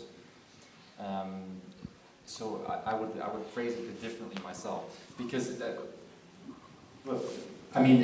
we also have we see sometimes that when you look at maximizing benefits, projects get unfeasible. So let's also not go too crazy with that. For the rest, I would like to stress again that the 3 steps that I mentioned before, so being there early, activating that local economy, and providing benefits once the project is up, is just the 3 core steps that municipalities need to take into consideration as well. Michael? I completely agree. Also on the idea of maximizing the benefits, I think it's more about the support. But I also think that it's about the addressing of talking a lot, talking early, maybe even talking informal with the developer, not making it. You're not trying to find out what's actually their limit. How far can they go? How far will they go? And are the municipality willing to help in any way? Where are the framework? Each project is different. Each area is different. And I think it's important to look into that also. So it's difficult to just make a framework that goes for everybody. I think it's something you have to address each situation differently, and you kind of figure that out when you talk to people. What is this about? How is the local area receiving it? Have you talked to the local area when you talk to the developer? I think it's very difficult to address these questions with a developer if they have no idea what the communities are like. And we sometimes find that, and our politicians are very fast to say, no thank you. When we see that is happening, like a random field is getting proposed for a solar park, for instance, just because it was accessible, not good enough. It doesn't work like that. So that's kind of like how our politicians look at it, because they know how the public would react to it. So I think addressing this early on, talking about each project, addressing this situation from early on is key to this. Gravis, please. Yeah, well, the short answer would be the strategic community engagement and planning, which includes all the aspects and factors that we were talking before. We also, it's a pity that the Tukums County Municipality wasn't here on the floor today, but they definitely have a lot more experience on this, how the society says no to the wind park, and also the council agrees to that, because, well, they are standing for their people, and at the end of the day the court says, well, your decision is illegal, which doesn't make sense actually, because the council is the one who is the closest power to the people. And but the benefits, well, as I see right now, the benefit for municipalities, this compensation mechanism, but we have to make the community well, the community engaged and saying, well, this is also our interest. Otherwise, there will always be a clash between society and developer. So, and the council will always stand for the inhabitants of the territory. I have a little bit of a provocative question to you, Michael, and Raivis as well, as a representatives from the municipality. And it was really interesting, Michael, what you shared, what is Lemvik municipality's approach, like that is, so to say, layered and developed over time on what you really stress and what's important to you when renewable energy plants are developed in your municipality. And one of the things that you mentioned is this local acceptance before, so to say, any decision is taking place in the local municipality. And we also know that, I think it's no surprise to all, that there will probably always be some kind of opposition to some kind of extent in the local municipalities to different kind of projects. Motivation maybe, so to say, differs. But do you see that it is also, so to say, a task that needs to be taken also by the local municipality and also by the elected politicians that need to showcase to the municipality that this is something good and this is something that we need, and not putting all of the work only to the developers? This is probably the reason why we don't see the acceptance of the last projects we are looking into.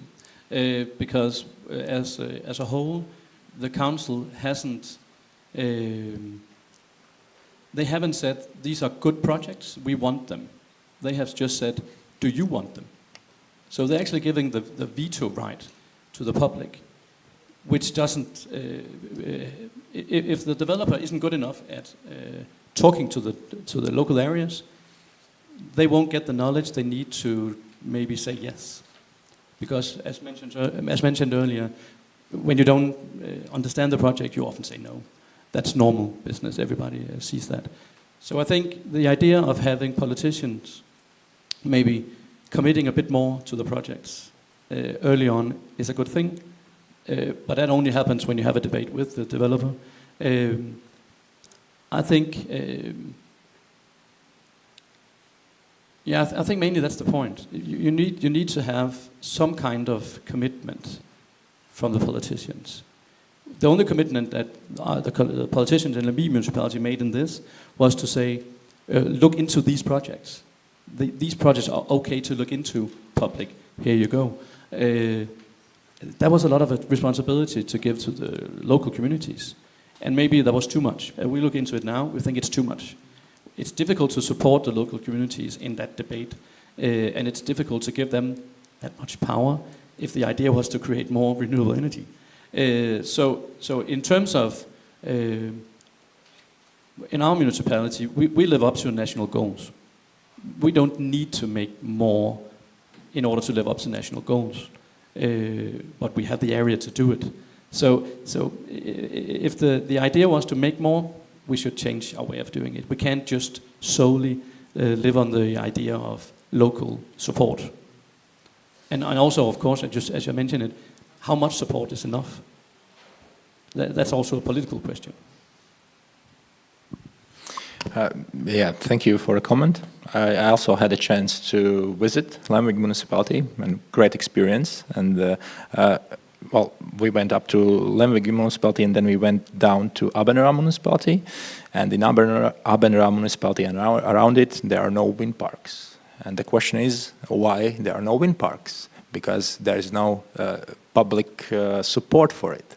And that was the question. So probably something we're going to change right now because of the electricity prices and so on. But this is the answer. So you have to reach the support from the inhabitants in the area. And we as a municipality also, we aren't gonna go for 100% score of developers' initiatives, for sure. We're gonna listen to the needs of people first.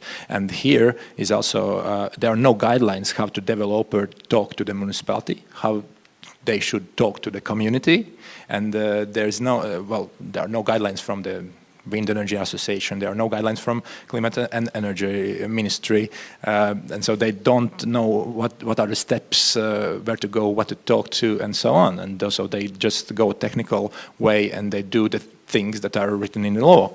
But it shouldn't be like that. They should talk. And one more thing is that right now the situation, how it works is, well, first serve, first get. Like first get the wind park. Let's say there are no, because probably there will be a situation when the wind park is built. For example, in near Pāvilosta, which is summer mecca, as I mentioned before, wind park in Pāvilosta will be built, and after, I don't know, 5 years to 2030, the energy independence in Latvia will be reached, and there will be more beneficial or more optimal places where actually the wind parks should have been built, like the forests or the agricultural lands or so on. So let's not ruin that we are having right now from the cultural and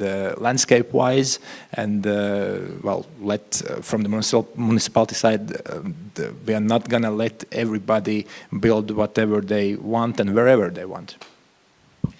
Yeah, I think that is really important that municipalities lay out like rules for long-term perspective. That is also important for investors that are putting money in the long term, that they have like really, so to say, certain rules on what they can plan and what they cannot. I would say at the same time we see if you talk with different municipalities from different developer perspective, we see that also municipalities from that side differ from one another in, so to say, how rich are the municipalities. If you go, so to say, to the municipalities that are closer to the Russian border, and we see that also, so to say, data regarding economy-wise is much lower.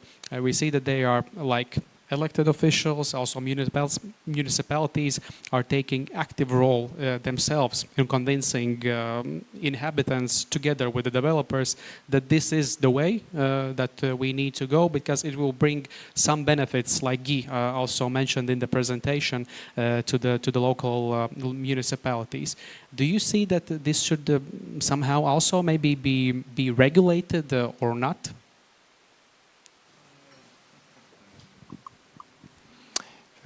I think there should, as I mentioned before, there should be guidelines of, I don't know, from Wind Energy Association that the developers can follow upon. And so they should engage all the stakeholders, starting from community, municipality, NGOs, and so on. Otherwise, right now, they're just going the technical way. None of the developers have come to us and asked, what do this community need, or what do this territory specifically need? Well, that's all also written in the development plan.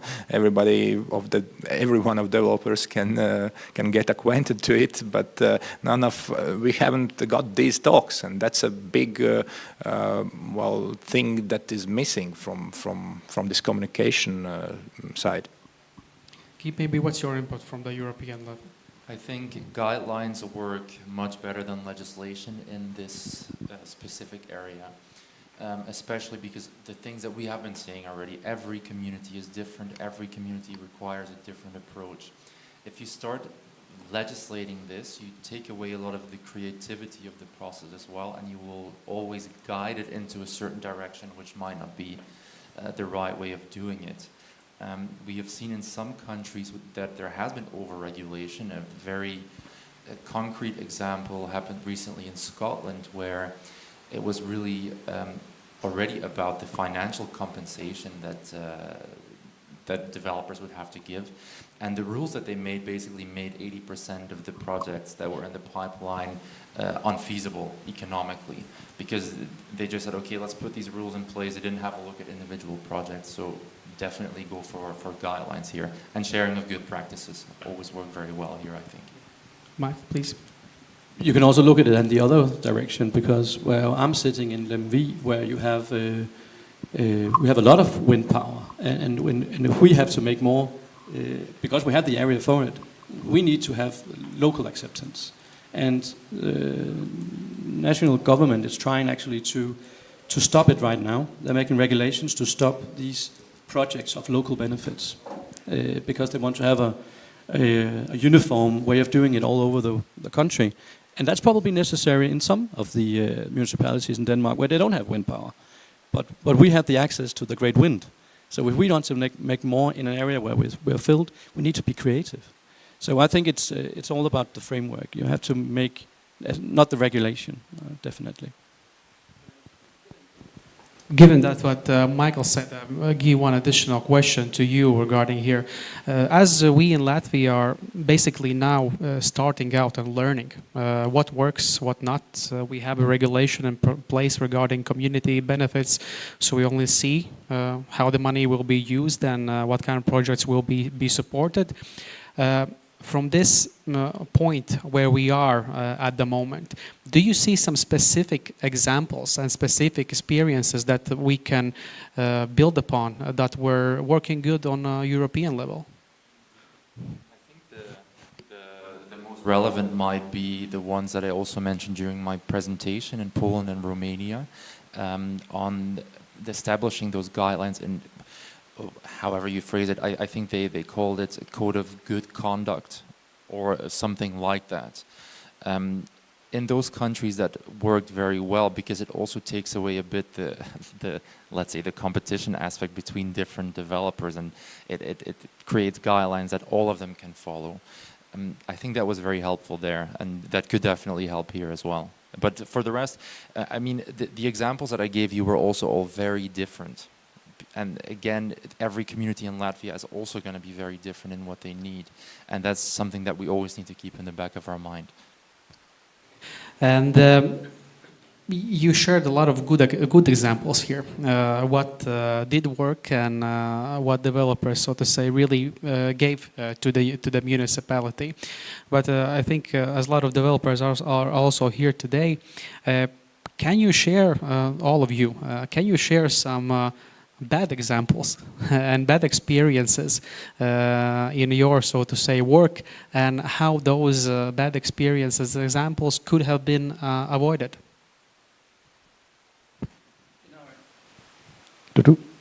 In our area, there's a national test site for wind farms. So we have Vestas and Siemens tested their wind turbines in the southern parts of our area, they make very, very huge wind turbine tests in there. That area is just next to two local towns, and it's regulated by government. So they actually have to make the same kind of plans that we have in the municipality, but they do it on a governmental level. We have an access of examples on how not to communicate with the local citizens when you're too far from them. So again, communication, we're talking all about communication, all of us, but it's so important. And at one point, the local community couldn't get any responses from the government. So they actually made 2 dolls for their public meeting, representing different parts of the authorities, talking to them on the meeting, just to make sure the media saw that when they were having this meeting.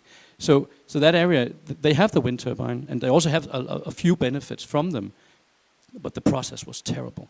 And it's so difficult for us now to make more in that area because of how the government chose to do their planning there.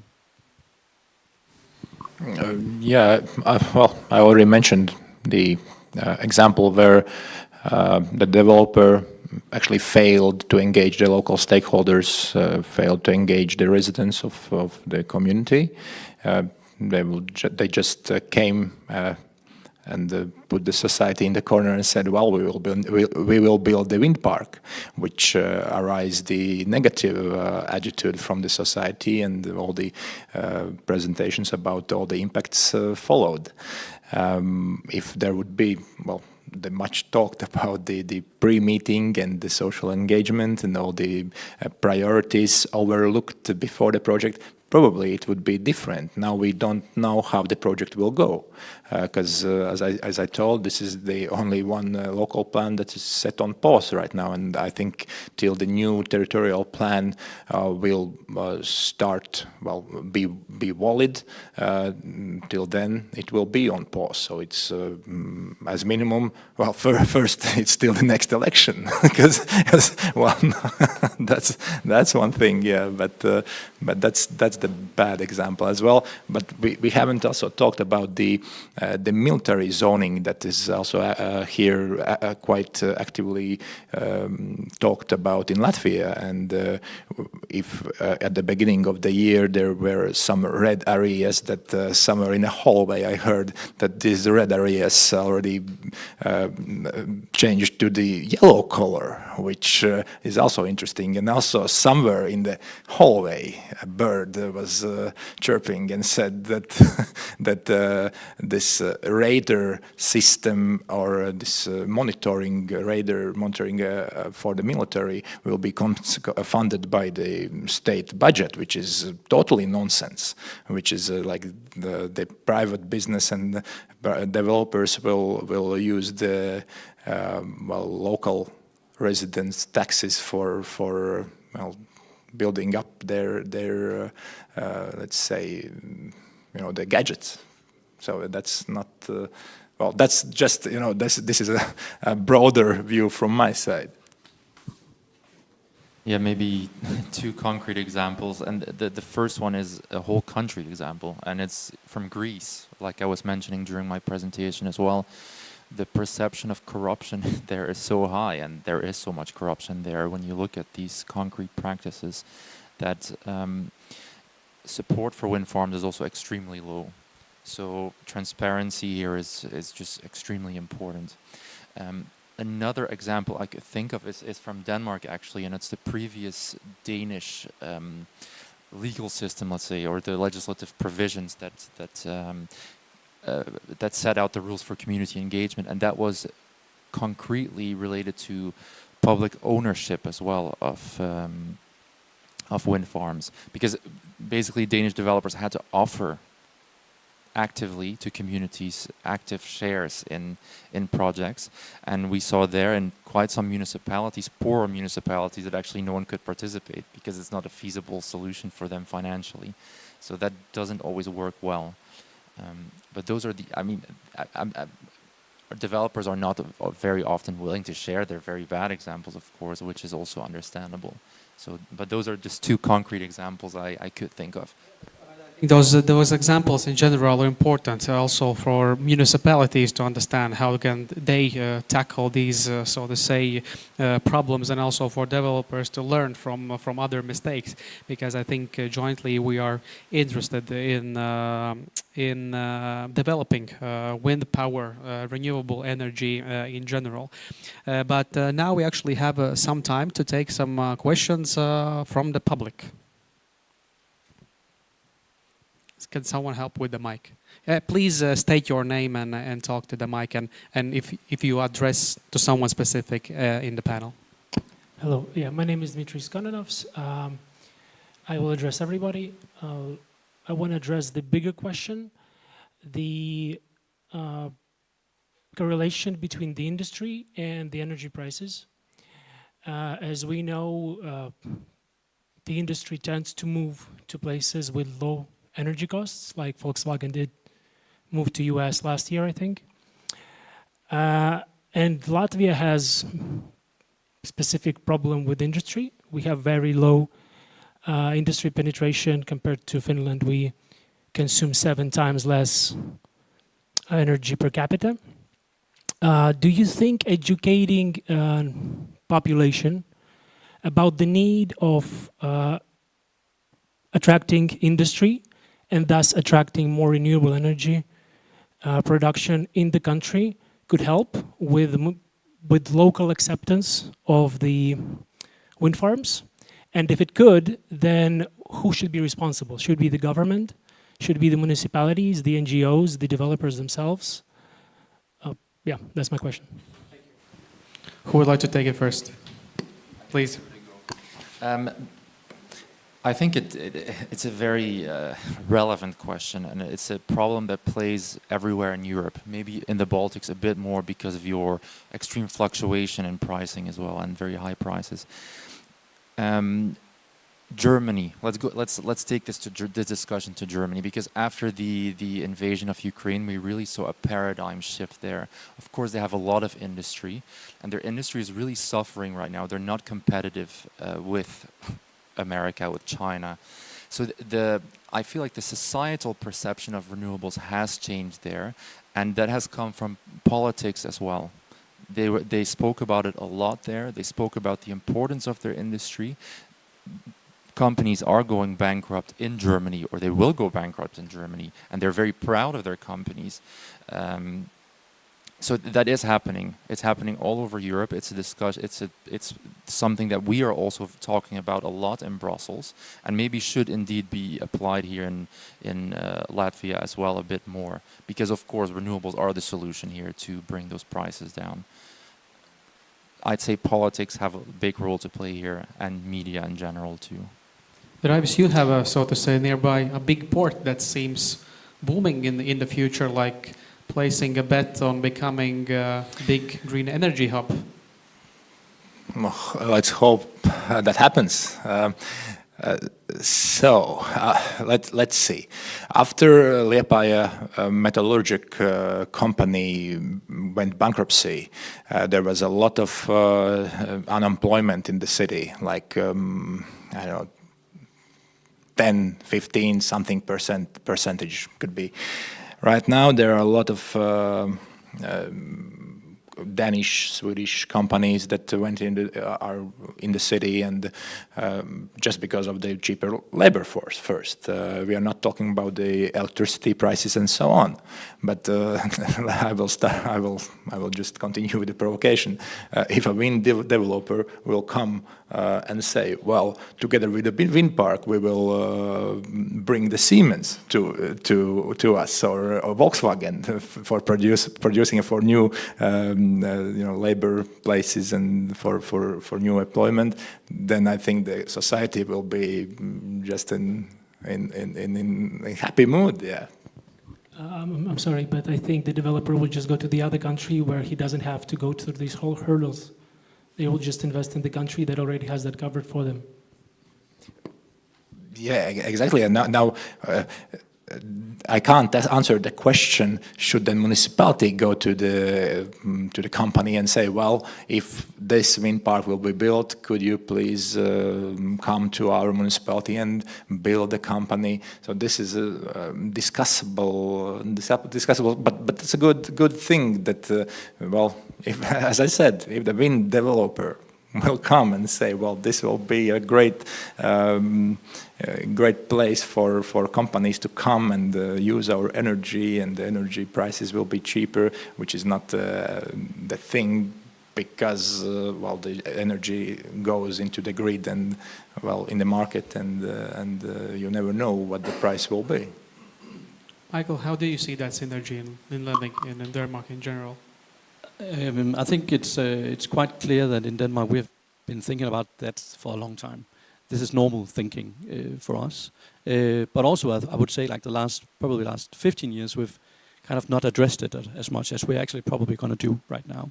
Locally, the politicians are very concerned about how they can use this to develop new businesses and attract new businesses and all around the company types you can get into this, mainly based on just say green transition, because you need this green power to the green transition. So we're interested in everything. We have a harbor. We're also trying to do the same thing as probably everybody else is doing. But we can see that this is something that we can make collaboration with municipalities that do not have the same advantages as we have. We have proximity to the sea. We have a good harbor. But the municipalities that are next to us are willing to say, okay, how can we get into this also?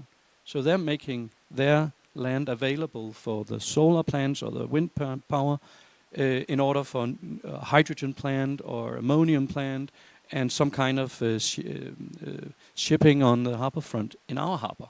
So we're seeing new collaboration because of this, in order to make sure businesses come to us, in order to make sure education comes to us also, because that works together. So I think this is something we see it as an adventure we're trying to hold on to. And we hope this is, for everybody, this is going to be an adventure, but of course we're handling ourselves first. Yeah. Thank you. But just in addition about the Liepāja example, where the wind energy would connect to making the hydrogen energy and so on, I think Denmark already have an example about ammonia, and so, well, if that happens, that would again be the trailblazing example that it can actually happen. Probably, if it happens in 5 years, then it also can follow up with Ventspils sport and so on, and Riga as well. Thank you.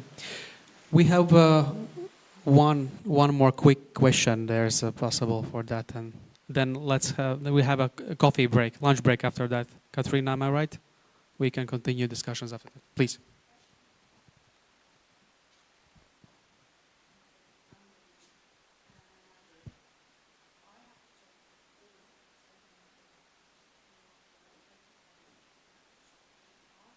In a bit.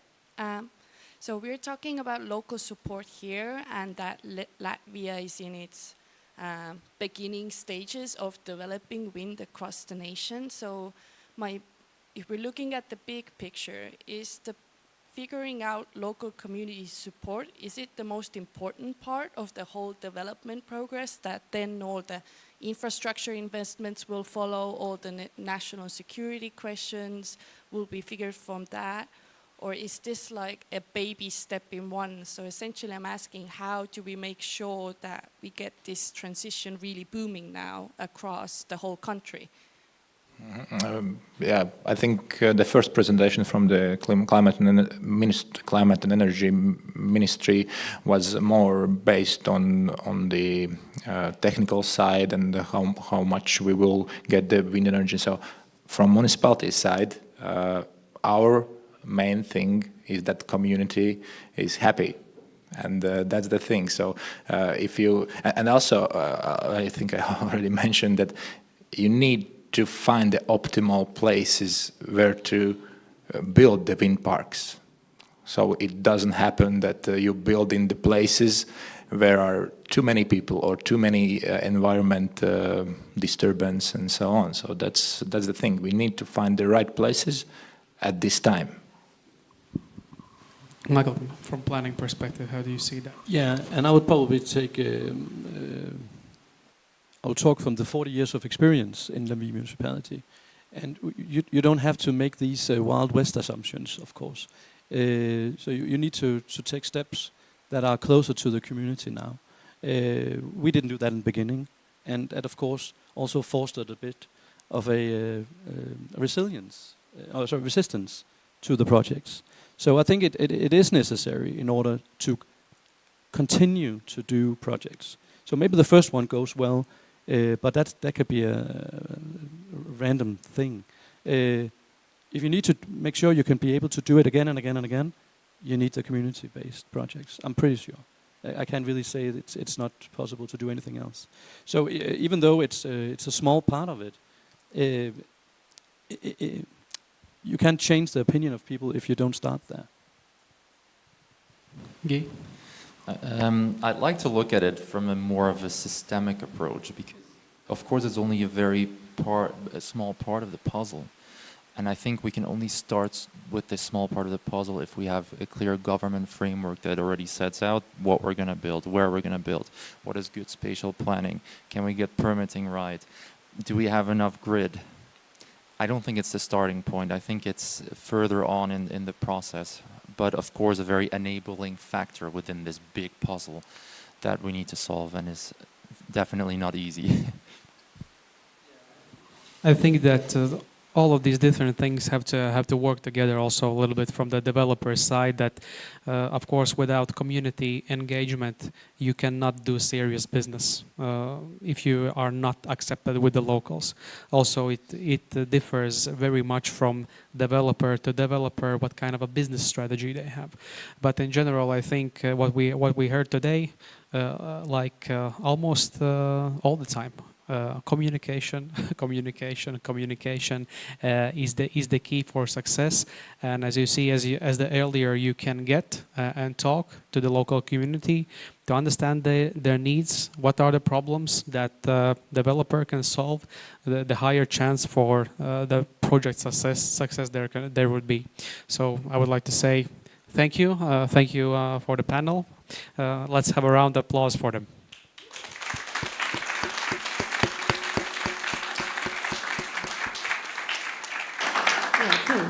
Thank you, Arturs, for moderating, and thank you, dear speakers. I'm smelling a bit coffee and some food, so I think we all are ready for networking lunch break, and then we are coming back at 14 and 10 minutes, and we will continue discussion more from the side of wind developers. What are their instruments, how they are engaging local communities. And yeah, hope to see you back.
Come back to the conference. We are ready to continue, and we have a very important guest today. So good afternoon, His Excellency Mr. Paul Brummel, and guests who have involved. Welcome in our conference, How Can Local Communities Benefit from Wind Farms? And yes, it's my honor to invite Mr. Ambassador to take some nice words for our participants. And I would like to add that the Embassy of the United Kingdom is a great supporter of this conference and always open for good advices. And also, every year we have Windworks conference, and British Embassy is always very open with companies inviting to the conference, and networking always is very interesting. So please, Mr. Ambassador, the floor is yours.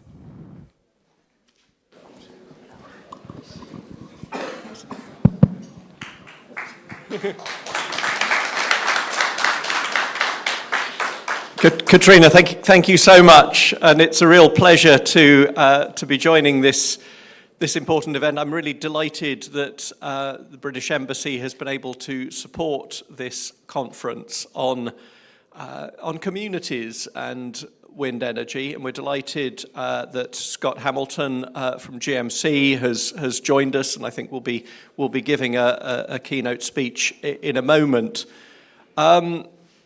Just a few words from the perspective of the British government. I think, first of all, I would say that our new government, elected in July, has put clean energy right at the heart of its thinking. The government has set itself 5 missions, which really are cross-government efforts, and one of those is about being what is described as a clean energy superpower. So that really does mean about accelerating the course to net zero. And around wind energy, we've already taken measures like reversing the previous kind of de facto moratorium on new onshore sites in England. Scott will remind me that there never was a moratorium in Scotland, but there is real renewed energy and focus around the sector, and I think it's great that this discussion is taking place as our governments around the world are meeting together at the COP in Baku to discuss the important challenges that we all face around addressing the global challenge of climate change.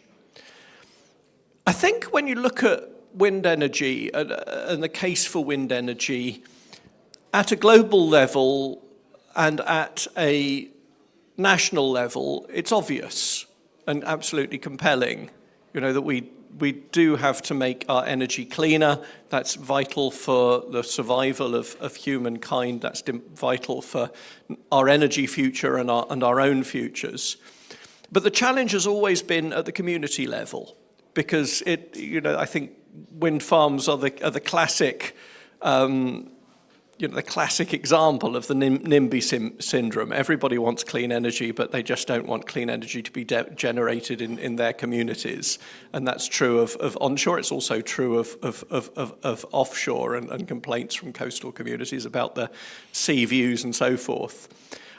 So I think I really am pleased that Latvian Wind Energy Association has convened this conference to really look at the interplay between the industry and local communities.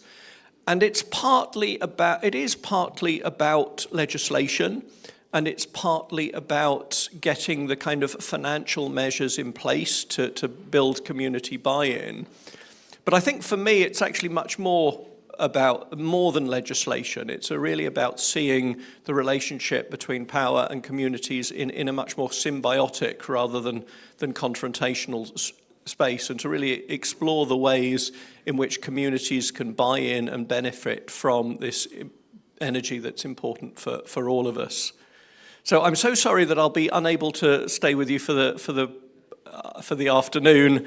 It's kind of the lot of ambassadors that we sort of come in and say a few words and then have to leave. But we have Merrily, our regional climate attaché from our embassy in Estonia, and Aldis, the head of our trade and investment team in Latvia, will both be here for the afternoon, and really keen, I think, to discuss with you the perspectives of the Latvian industry and how the UK can support that. So have a great conference. I hope it goes well, and I hope you really do help to build that buy-in between power and the industry and local communities. Thanks very much.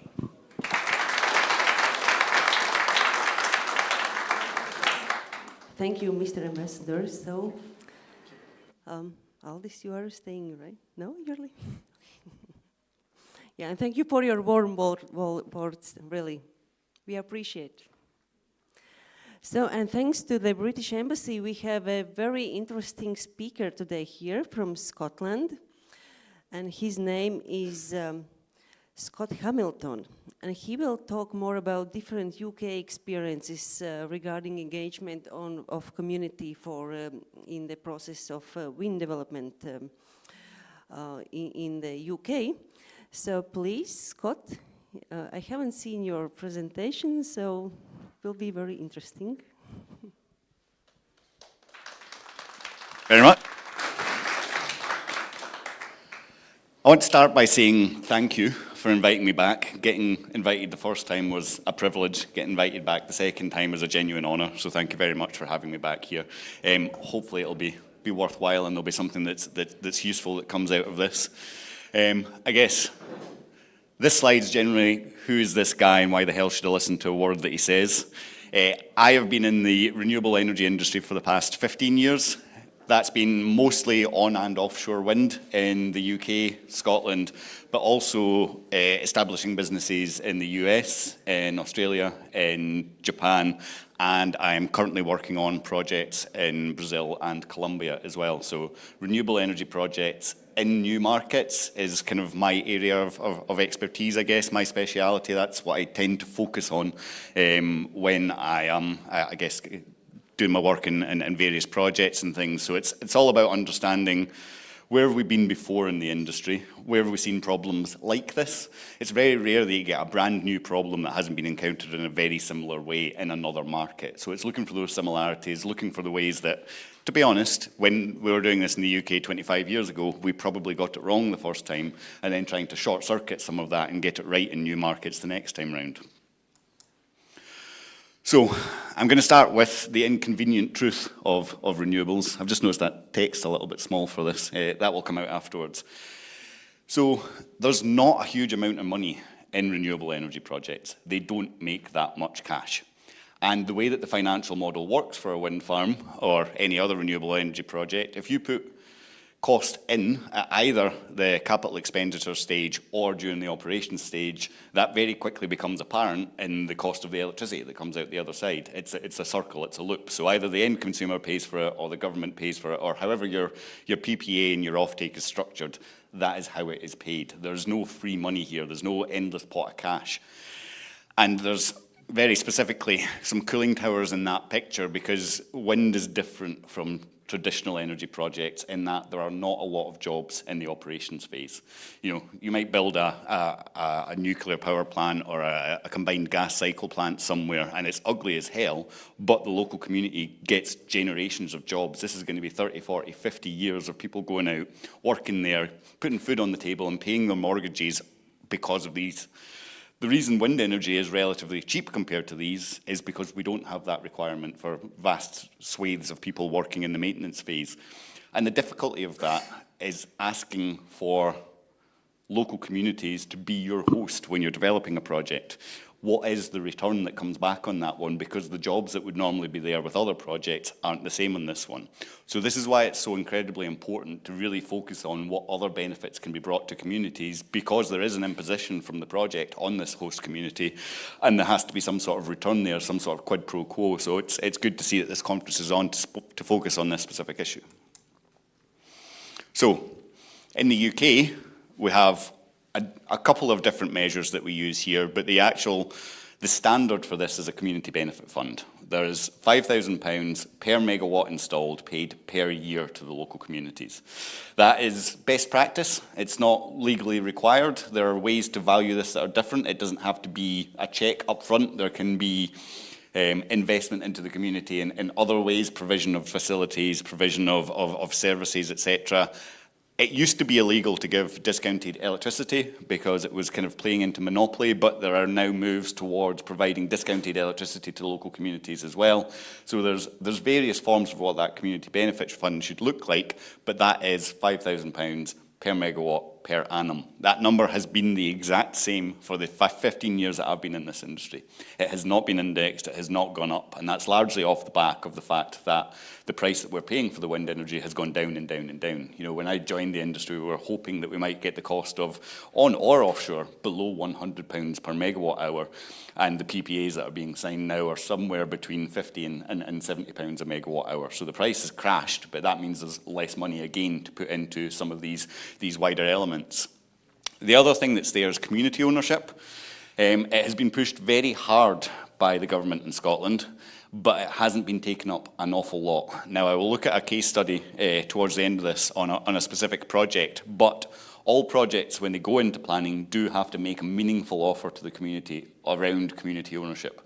So at least make that available in one way or another. Now, there are many, many different forms of community ownership. One is literally owning a turbine or a certain stake in the project, and finance for that can be made available from the Scottish Government, or at least there can be assistance in that process. Or there's debenture models, which essentially act like a fund which invests into the project. So anybody who has £10,000, £5,000 that they wish to invest into that project, they do so. That is then tied up for 15 years within the project, and you get a return annually based on based on what that is worth. So different models that are available for community ownership, but it's rare to actually see it taken up because it's very, very complicated, and we're not talking about small amounts of money that the communities have to raise either. There are ancillary benefits. So one of the biggest things that you will notice, and I drive around Scotland quite a lot as part of my job, and then also because I have hobbies that include climbing hills and things, but you will notice when you're in the vicinity of a wind farm, not because you can see it, but because the road is really, really good. The rural roads in Scotland aren't generally very well kept, and they are probably in the places with the worst weather, so you get a lot of cracking from the frost, you get a lot of erosion from the rain, significant amounts of rain. I think Scotland's famous for that one. But in order to build a wind farm and get your components to site, there's an awful lot of upgrades that need to be done. Those roads need to be smooth, they need the bends need to be very wide and open, there needs to be bell mouths on all of the junctions. And those improvements then have to be maintained for the full lifetime of the project, because any one of those components might need to be replaced at some point. They need access continually for the cranes, for the blades, for the tower components. So those roads are generally kept in very good condition. And it seems like quite a small thing until you notice the difference from driving on a road that's not maintained for a wind farm, and then you drive on the road that is maintained for a wind farm, and you see that it does make quite a big difference there. There can be quite a lot of wildlife and habitat restoration. Now, there was a time in the 80s in the UK where tax benefits were provided for planting trees. And this meant an awful lot of our peat bogs were drained and used for forestry. It's very, very poor for growing forestry on, but it was very, very good for getting tax benefits. So what we've been doing through the building of wind farms has actually been restoring a lot of these peat bogs. So the trees come down, the wind turbines go up, and gradually the bogs are reflooded so that peat comes back to life, becomes another carbon sink on top of the carbon that's saved from the wind farm itself. And that can provide quite a lot of wildlife enhancements as well. Compensatory replanting is a thing that comes along with projects in the UK. So if you do cut down trees, you have to plant the same amount of trees plus 10%. So if a community works with a developer, that can be done in a way that's very sensitive to the needs of the local community. It can actually provide a facility, some sort of leisure area which can become a tourist attraction in and of itself. Sport and leisure, you'll see there that's a mountain biker going past the turbine. I've seen a couple of occasions whereby a community has worked with the developer to install mountain bike tracks within the wind farm itself, and that becomes an attraction for tourists to come to the area. The community itself can then open up mountain bike shops, it can open up a cafe, it can have restaurants nearby, the hotels are fuller as a result of that. So that's one of those wider benefits by engaging directly with the communities and the developers that the extra elements can be added to the design. And I'd noted at the beginning of the talk that, you know, there's not much in the way of jobs directly linked to wind farms. You're not going to have a whole bunch of people in the local village or town that are going to be going out and working on maintaining the actual turbines themselves. However, the tracks themselves do need to be maintained. There's generally some sort of fence that's put up within there. Grass will quite often need to be managed. On a previously forested site, we'll need to go in and make sure that no new trees are growing in the vicinity of the turbines themselves. So there are contracts there for small businesses from a local community who can go out and work on projects. So there is some degree of opportunities there, particularly, again, if the community works directly with the developer to ensure there's some sort of preference towards local suppliers of those services. Now, what does meaningful engagement mean when it comes to overall? The Scottish Government has a very lengthy document that lays out how communities and developers should engage with each other to make sure that these things are all covered off. The first step in that is to define the project and its impacts. So what type of project is this? Is it solar? Is it wind? Is it biomass or something similar? And then what's the size and the scale? So is this going to be a very large project? Or are you talking something a bit more sensitive to the landscape that's 4 or 5 turbines and can be a little more discrete? Once you've established those facts, you can look at what's the impact going to be on the community. Are we looking purely at something that's visual, i.e. we're talking about a hill here that has no turbines on it currently and there will be turbines there and we have to deal with that visual impact, or is there going to be significant disruption during the construction period? I.e. does the main access road run through the local town or village? Is there going to be traffic lights up there the whole time? Is there going to be police escorts going through with all the various blades and towers, etc.? Are you going to need a blade lifter in there? Because those things are very, very useful, but they take a huge amount of time. If you have to go in, lift a blade, go around the corner, put it back down again, that road's done for at least a couple of weeks whilst you get all those blades in there. So these level of impacts all have to be considered so that you can start doing that meaningful engagement with a community. There's no point going in and telling them that this is all brilliant, everything's going to be excellent, because they won't believe you and it's not true. And that will spoil the relationship going forward and lead to more issues as you do that.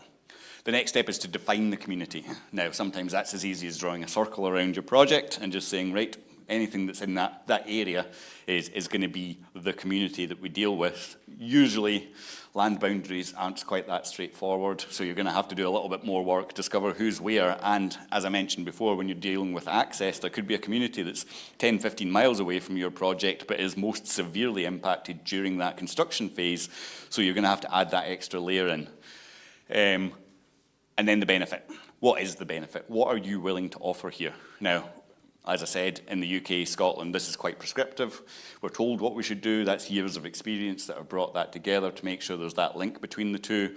In a new market, you have to kind of go in and work that out for yourselves sometimes.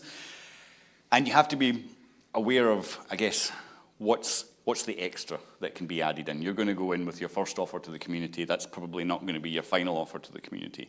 How are you going to relax that? How are you going to sway with what they require? And then it becomes also very important to understand if there's any wider investment going on there already. So is there something happening in that area that you could actually be additional to? So you can add your money to that pot, or you can add some of your infrastructure and planning knowledge to taking that project through faster, and at the same time, are you going to cut against something? Are you going to undermine an ongoing investment that's in the area? So all these things have to be considered as you go in. And then the final one I've put there is community ownership. Are you willing to go out and discuss this with the communities? As I mentioned, it's hard to do. It is difficult. You have to be prepared for a very long slog to put these things together.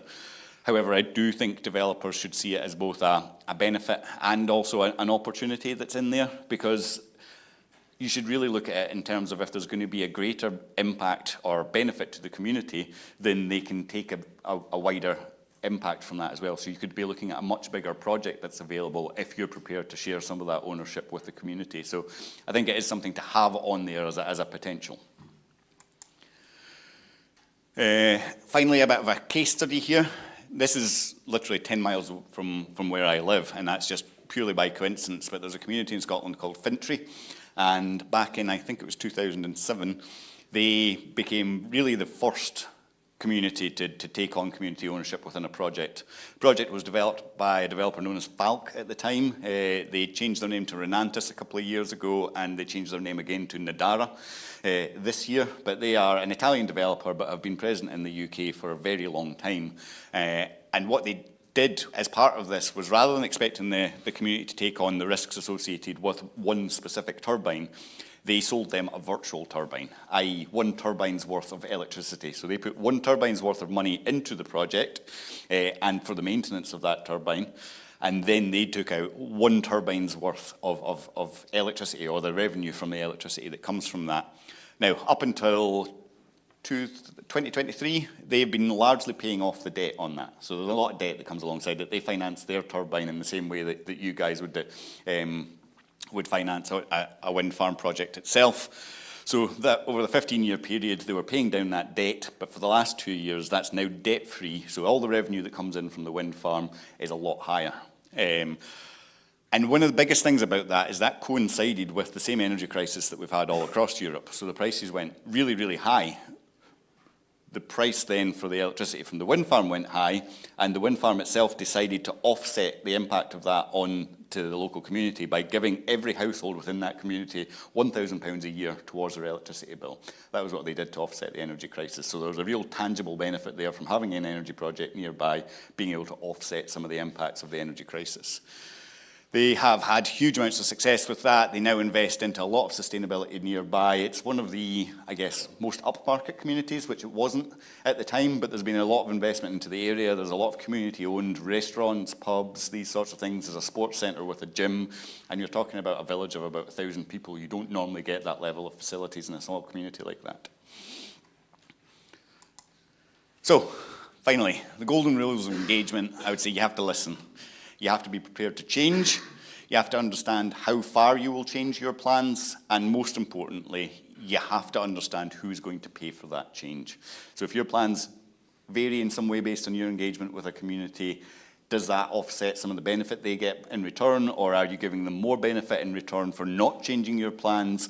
Always have these things clear in your head going into this so that you're not caught in the back foot and you're not constantly trying to clear hurdles of stakeholder engagement. It's very, very easy to run fast at trying to get a consent because that's the first hurdle you have to clear. But that consent, that buy-in from the local stakeholders has to be something that's ultimately able to be financed and able to be built. So understand the links between all those. Thank you very much.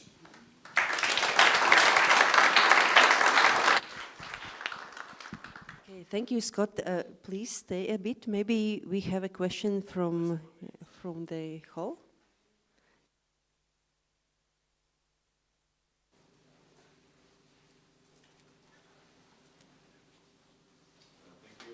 Got this, economist. Who gets these £5,000 per megawatt? Is there division between households and the municipality?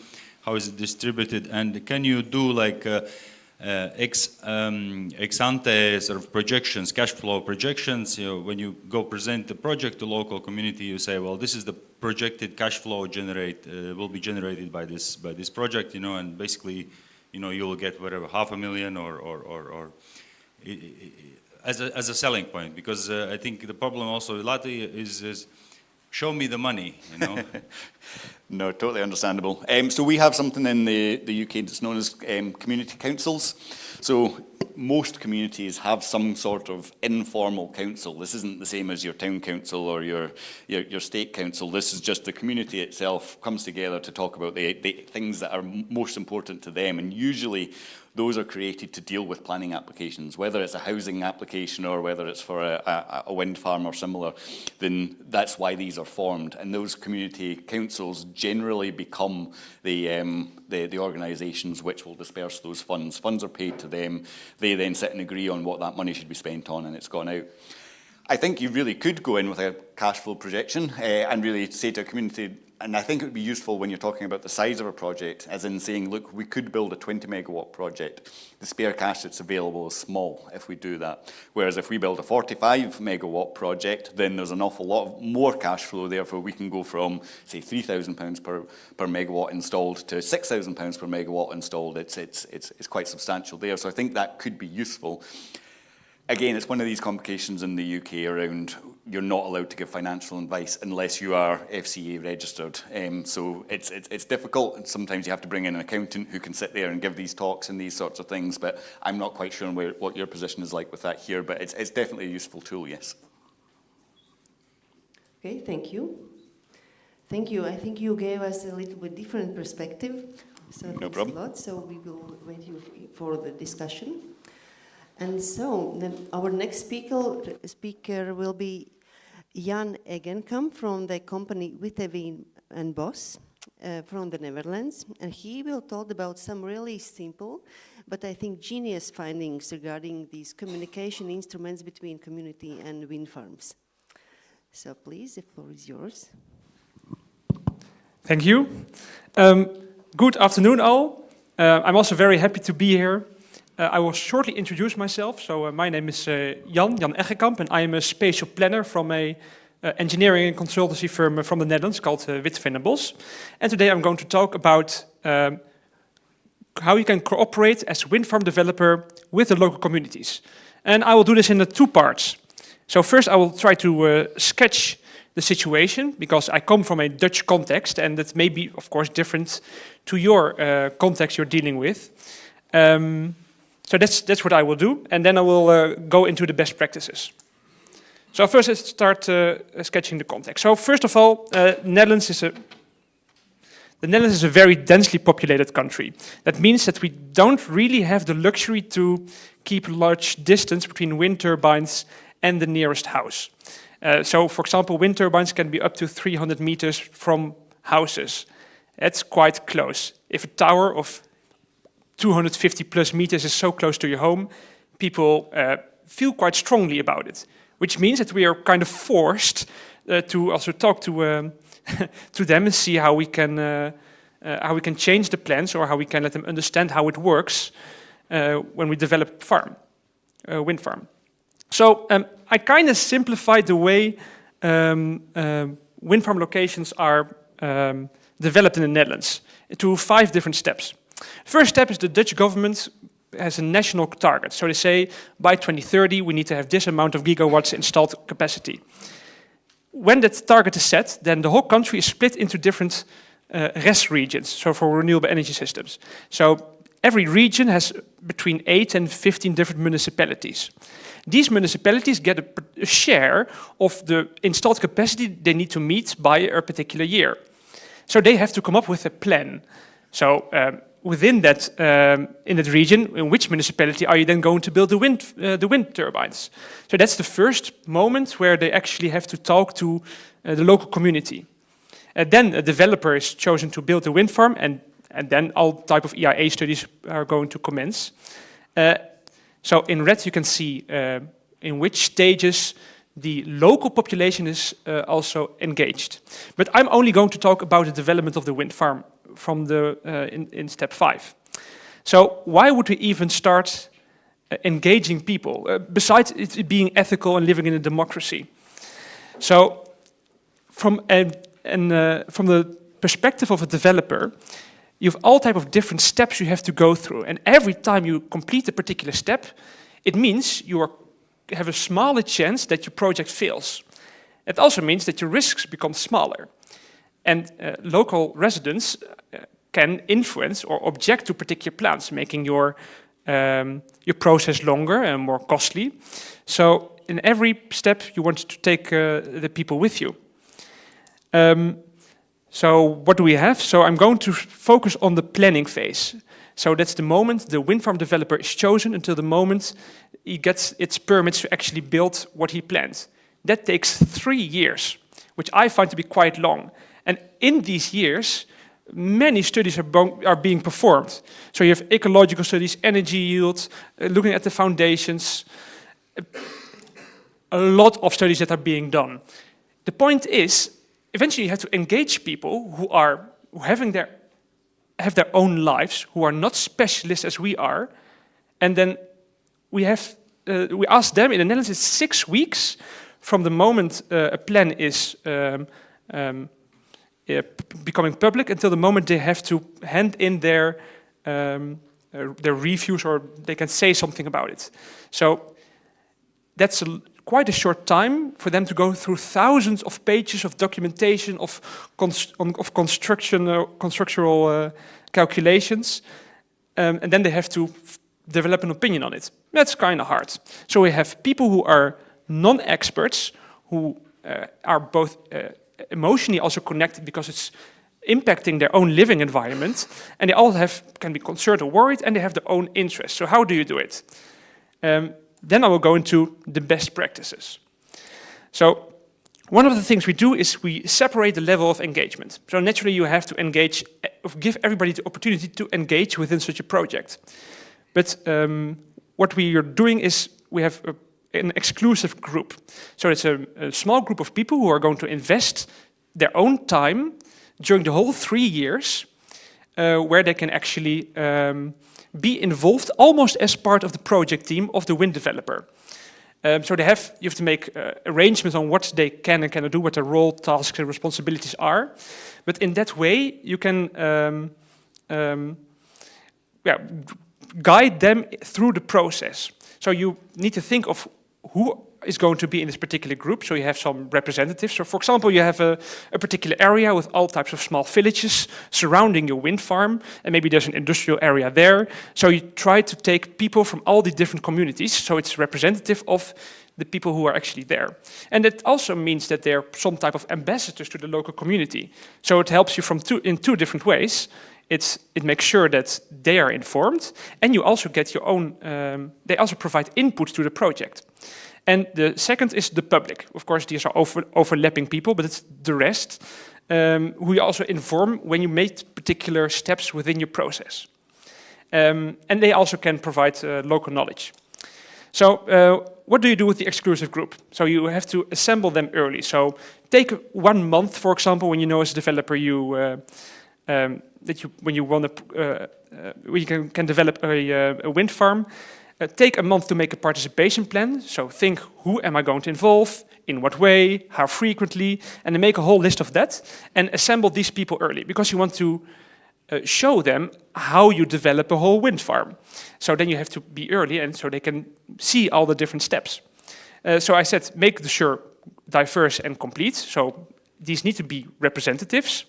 Update them on a regular basis. So that's of course up to you to decide. I think we do generally at least once every month that we update them on what happens from the perspective of a wind farm developer. And it's very important that they are completely independent of the wind farm developer or the municipality who is permitting. Because you want it to be, they need to be their own voice. If you are also sitting there you can of course guide them through it, but they have to be their own group. Because then you make sure that they are seen as an independent group being part of the local population there. And somebody from the local population needs to be the chairman of that group because it's not going to be you. So generally it's an old mayor, for example, who does this type of things and make clear arrangements on what their role is. So you inform them thoroughly and you give them some time to read into all the documentation that you provide. And then you can also present to them and they can ask questions and they have time to read into it and they can give specific worries back to you. For example, I have a picture of me here presenting how acoustics work of wind turbines near a particular wind farm because they were just worried about how much sound will I get? And then I took an expert who knows more about acoustics than I do, and then you just explain to them how it works. So then you can combat their worries. And you can also show different dilemmas. So for example, when you have a limited amount of space, you can just show, okay, this is the area. In these places you cannot build the wind turbine. We need to have 6 or 7 wind turbines. How should we do it? Then they are confronted in also the dilemmas you are also facing as a wind farm developer. And then at least they don't have to agree with it, but they at least understand why you're making certain choices. And I said there are then the ambassadors. And then the other is the public. So generally we are used to have sessions with stands. So if the questions we get are almost always the same: why here? How much money do I get? And more specific questions about what does it do with birds or with acoustics. So you have to. I've also, since it's becoming more and more, how should I say it, emotional, at least in the Netherlands, these wind turbine projects. I would say avoid plenary sessions as much as you can, because then people who feel very emotionally or strong about it have a stronger voice than all the other people. When using different stands, then you can talk to all people who are worried instead of only the people with the loudest mouths. What we also have here is we then have like a touch screens where we show, okay, this is then the area we are planning to build wind farms here, and then they can touch on there and then just say, okay, but here's a particular tree, or I like to do some jogging here, or all these type of things we don't see from our desks. So you can collect all this information which you can use for your plan, and you also know what's actually happening in the community you are working in. So there are different ways to communicate with people. So I said the different sessions you have. You can have a project website or use the municipality. And something I learned over the years is wind farms are often on farmland. So we were used to having walk-in evenings, so after my work time, but farmers have different work times. So that means that some farmers could not then attend because they had to look after their cattle. And I was not really thinking about it, but that's something I learned. So that's something I wanted to give to you too. I made a third group here. It's about also getting people involved within the projects, also financially, so let them benefit, become a shareholder of the project. But I think we touched upon it already in other presentations, so I will move on. So there are different ways you can actually engage with these people. And I'm not saying that you have to do all of those. It depends on the community and the people you're working with. But I hope I can give you some ideas on how you can connect with the people. So the information evening for everyone, the exclusive group, a design platform where you're actually designing the wind farm with the people who are there. So you have your own ideas based on the environmental impact assessments, but you can also show them, okay, but how would you then do it? And then they understand how it works. Kitchen table conversation, so you just go to their house, sit at the kitchen table and explain how it would work for them. What will they actually see? And a virtual visitor center, I will come back to that later. But so we have a lot of studies that we are then performing. But a nice way, I think, is to just visualize what's happening there. Because they just want to know, what am I going to see? How will it impact my life? So for example, we have it's an existing wind farm. So you have 4 wind turbines in the front and 4 just further on. The 4 wind turbines in the front are being demolished, and they're going to be like 7 or 8 new wind turbines. So what we do, we then visualize, okay, what is it going to look like? So this is then not real. So based on Google Street View, we can visualize how it actually is going to look like. And then you just can go to somebody's house during an evening, and they ask, okay, but what am I going to see from my kitchen? And I'm like, or a lot, or nothing. But at least you can show what it's actually going to look like. Because you see a lot of protest groups against wind turbines who make visualizations which are not really true. It of course can still be high, but at least it's how it's actually going to look like. So that's we also have a virtual visitor center.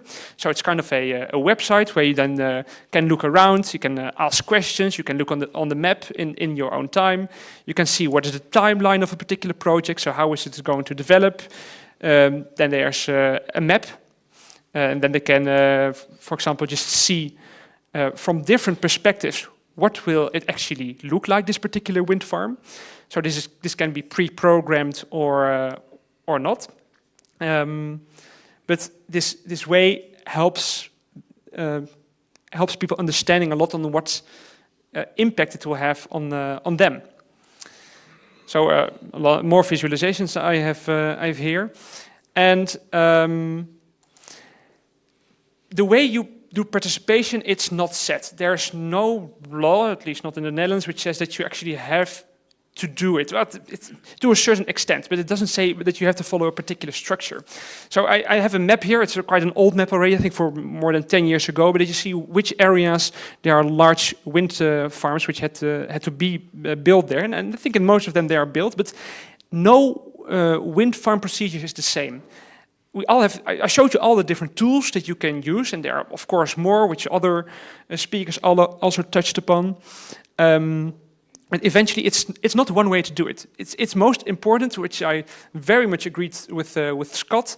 It's listen to what the people, what their fear is, because then if you know what's happening there, then you have something to act on. If you've no idea what's going on, then you're also just blindly following whatever. So listen to the people there. That's something I liked a lot. And to finish my presentation, I made a small visualization right out of the window. I see it's a bit closed, but this is a wind turbine of 260 meters, which I put right past the National Library. So this is about 800 meters far, to give you an indication of what it actually would look like from here. And that is my presentation. Thank you for your time. If there are any questions, let me know.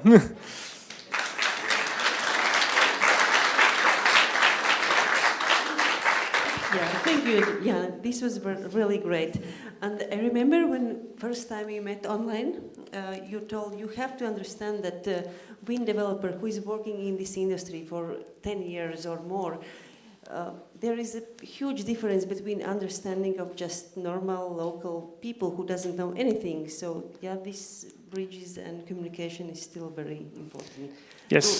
To put in other shoes, let's say. Yeah, it's also very difficult, of course, because you have people who have their own lives and they have maybe 1 or 2 evenings to form an opinion of it. And it's quite easy when you have to form an opinion about something to get into your emotional side. I mean, there are many things going on in the world and we get little time to think something about it. But in wind farms, it's actually kind of the same thing that's happening there. So I think listening is crucial. Okay, thank you. And do you have any questions? Okay, later. Lauris? Yeah, thank you. I would like to use the opportunity to ask already now. What do you say about the situations when, let's say, there's a developer and then they sell the wind park to the final owner, the utility company or a fund or whatever? Have you seen cases that, let's say, a developer was fantastic in the engagement, but then the final owner is quite the opposite, or vice versa, that this culture doesn't follow from the developer to the final owner? Yes, that happens. Now the question is, what do we do about it? Now I know in the Netherlands there are a lot of developers, sometimes even I would say cowboys on the market, who have very bad reputation. I think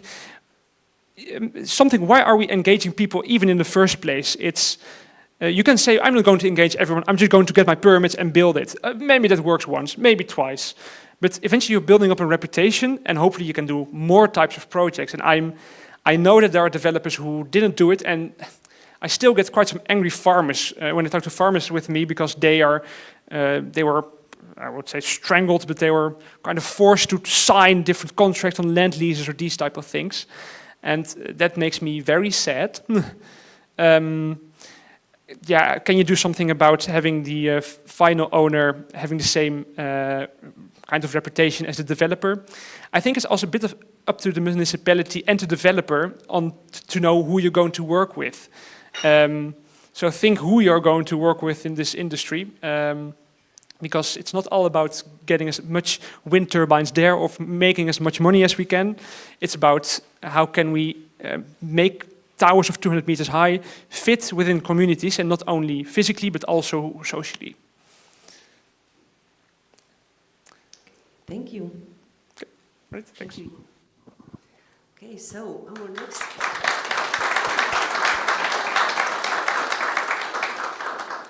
And our next speaker will be a lady, the only lady from speakers, and Kristina Leontieva from Ignitis Renewables. And Ignitis is also a member of our association, and always when I'm hearing the story of Ignitis, how you are communicating with the people, I have a feeling that your target is not to build a wind farm, but to help this local society. So tell us, how are you getting this? Thank you. Thank you for this opportunity, actually. That's very great intro, actually, and we just had it yesterday. So I'm Kristina for Ignitis Renewables, and just a brief comment. Yesterday we talked with our community managers just to be prepared for this presentation, and one of the key message we are going to remember now, so that we are not the sellers. We don't have to sell you an idea that in which we truly believe, but our main aim is to create relationship, to get connected, and it's possible even though we might not agree upon some the same ideas. It's still possible to get connected. So I'm from Ignitis Renewable, and in those next 20 minutes I will explain you who we are, what is our community engagement approach, and how do we get there. So briefly, Ignitis Renewable is a Ignitis group company, and we are international renewable energy company that produces energy, and we are operating in 3 Baltic countries and in Poland. And our aim is to produce green energy, focusing on offshore wind, onshore hybrid solution, which means combination of solar and wind, as well storage technologies, and we are thinking already about P2X solutions.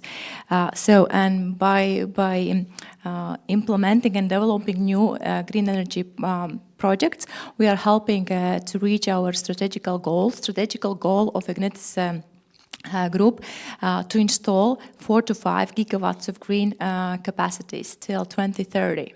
And as well, in this way as well, we're helping the whole Europe actually to go to the direction of decarbonization and secure energy. And as well, our target is to group's target is to reach net zero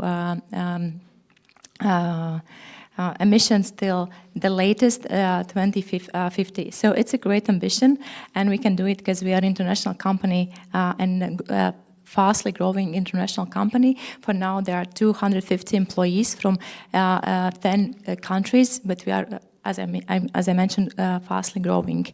So, and why we are doing this, actually, because we are eager to create a safe and green environment and energy ecosystem, not only for the future generation, but for ourselves now.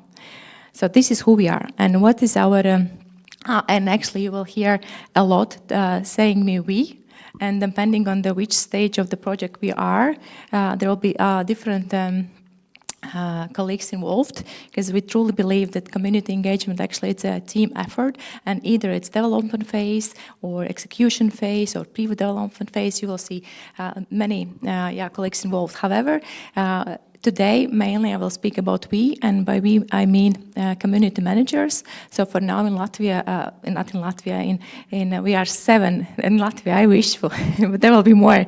So we are 2 community managers in Latvia and 5 in Lithuania, and soon in Poland and Estonia, and community managers will join. And with this slide, I would like to as well to highlight that we see the importance of efficient and effective community management. Therefore, our company has allocated as well human resources. We have like people who are working for this, people who communicate on daily basis openly and as simple as possible. So, and we do realize that at one point when we decide to develop a park, either it's solar park or wind park, actually we become a neighbor. So we are the ones who we develop, we build, so execute, and afterwards we as well operate and maintain. So we stay at that area where we enter, and at that point, at first, when we enter, we know no one. So we are meeting those people who are living there and working there. At that point, we do understand and realize that at some point we're becoming a neighbor. So because we are here to stay for a long time, at least more than 30 years. And then when we ask ourselves, what kind of neighbors do we want to be? and it's based in our values. So we want to be responsible. Actually, we are responsible neighbors, and we want to be reliable. And first of all, as well the characteristics that explains our responsibility. As I said, we are there to stay, so we try our best to do the least negative impact or non-negative impact, and we are interested to bring benefits into communities we are present. And for example, as well, in the first part of conference, we heard that the lady from the ministry said that environment shouldn't be less important as the energy installed energy capacities, and say yes, and this is important for us. Therefore, again, we can show that in our company we have in every country we have environmental and permit expertise. We have in our in-house we have environmental compliance auditors. So we are not present and following all the national regulations, but we do extra steps to follow how does our potential wind farm will influence environment. During the construction process, and later on we have as well in-house environmental monitoring expertise. So we really take it seriously and responsibly how we look, not how we look, but how we behave. Let's call it behavior, because it's a behavior. So and as well, we do realize and understand that to live in a prosperous surrounding, in the prosperous community, it's beneficial for both sides. And I believe this is something we are going to talk about at the discussion. But so therefore, we are eager to contribute to community development. And so those are the two elements of our approach, of our framework, and how do we get there? So first of all, in order to be reliable, if we have actually, with what we start, the first step is to respect what's important for the communities. So if we want to be respected, we have to respect what's important for them. And how can we get out what's important? I just remember as well for the first part, it was told that some mapping should be done, some research should be done, and this is how we do actually. We start in very early phase of project development. We can call it pre-development phase. We do community mapping. So again, we understand if this will be the area we are going to be present for a very long time, it's important for us to understand who are the stakeholders. And it's like, it could be NGOs, it could be community councils, and in Latvia, we do have community councils as well, not in all the municipalities, but we have. Again, local residents, it's a kind of like general public, which is not always general. It's again diverse. There is no homogeneous public as such. Municipalities, local businesses, local media, and so on. So just like it's a few stakeholders. So first of all, we understand who lives there, who works there, and then we meet them. Yeah, this is what we do. We go face to face. We meet those people. The formats are different, but we do invest time. Our time to communicate and talk with people. These are the few numbers, and it's like, as you can see, this year, more than 100 meetings, face-to-face meetings have been held, and it's without the fourth quarter, without numbers of fourth quarter, and 41 is held here in Latvia. And what we do, it's as well, of course, those kind of meetings, that is part of the national regulation. For example, for the public hearings as part of EIA environmental assessment process, this is something that is regulated. This is something we have to do. But we do extra step before we, for example, before this kind of public meeting, always we meet local authorities, parish lady, parish man, in Latvian pagaspārles vadītāji. So this is who, because they are the one who lives there. They are the one that who executes the whole municipal policy and development policy and so on. So we meet as well. We start usually with meeting with municipalities, head of municipalities, either it's those policy makers or and decision makers, or those who are heads of departments. We invest time in this, getting to know each other, get acquainted, so those people know actually who we are, what are our intentions. And moreover, we try our best not to be present when it's kind of needed. but we try to be present as well in the celebrations. As you can see, the 20 summer events. So our Lithuanian colleagues this summer, they spend what we did in summer.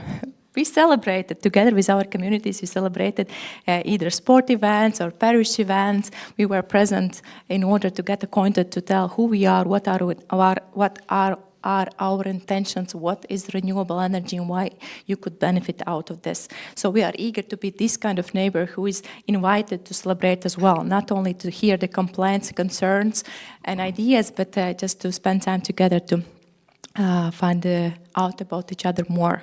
So this is what we have done. And the formats, as I a little bit already have mentioned, there are some of you can see, I don't know which side, but you can see those kind of more formal meetings when we meet municipalities, and you can see the pictures from the public hearings, and you can see as well pictures from those summer events when we bring our educational platform. And in Lithuania this year, it's toured all around the country, and it was well perceived, and it actually helped at some points where public was either resistant or critical. It's this kind of educational and interactive activity actually helped us to start the conversation. And you see the workshops, the trampoline in the sport event, so this kind of different approaches toward those, how to make those meetings attractive to local communities.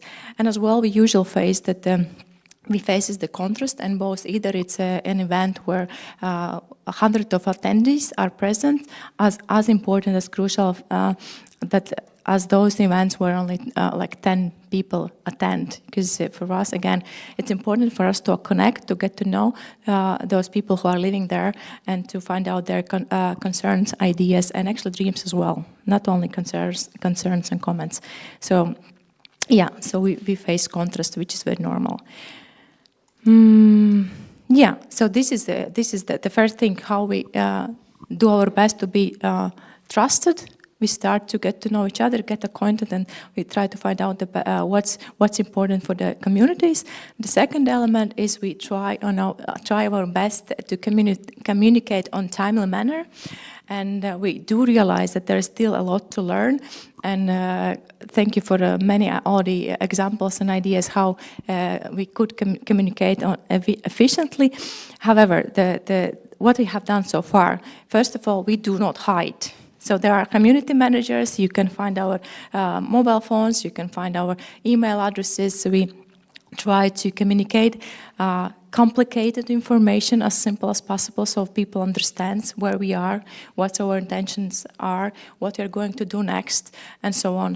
And we try to use simple language as possible, and we try to deliver those messages where people are. Either it's like a kind of old school billboard in front of cultural center or parish house or school or library, or we use social medias, or sometimes it's physical leaflets or physical letters in the box. So we still experiment, and we do realize that there is a place for improvement. However, this is our intention to communicate openly, on timely manner, where people are, in order to inform them, because we do realize that informed neighbor is more resilient toward potential inconveniences that might appear during, for example, construction period.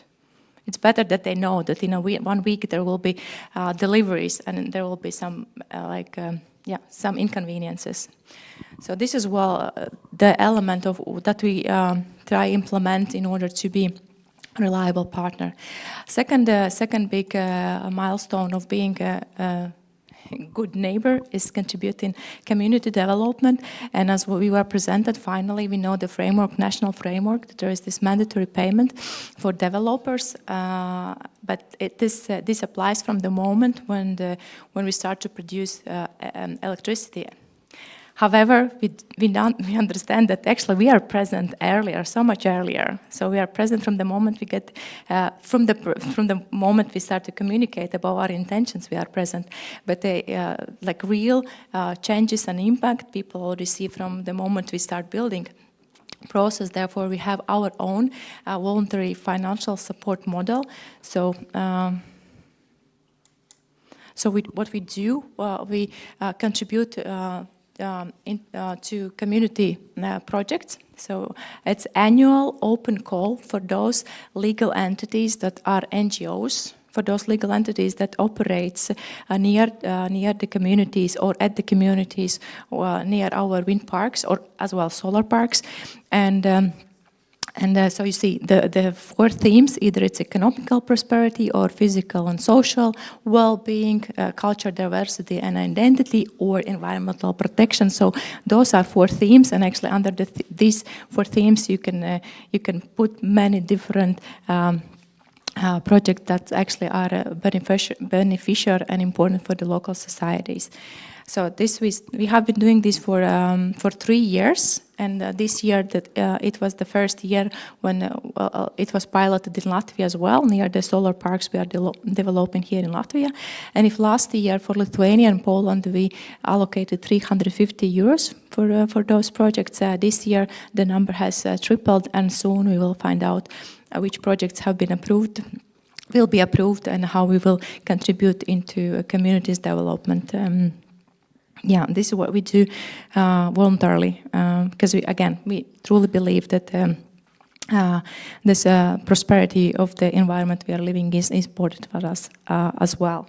Second element, what we have piloted this year as well, we realized that like in Lithuania, so in Latvia we just start. We haven't built any wind park. Yes, in Lithuania and Poland we have several wind parks, so we have experiences we can learn from, and there our community managers have been engaging with communities more than 2 years, and we realized that at one point it's important actually to examples. So come back. Do you want to hear the examples? So a few cool examples of how does it look in real life. This our contribution. Most often those are infrastructure infrastructure project, but because those are basic needs of community members, they want to invest into. In one community, we helped to purchase a community house. So there was active community members, there was active NGO, but they had no place where to meet and actually to dream big dreams and afterwards to follow the implementation. So this was what we helped with near the Jurbakas Wind Park. At some community, they realized that it's important to invest into the sport infrastructure, and so they did.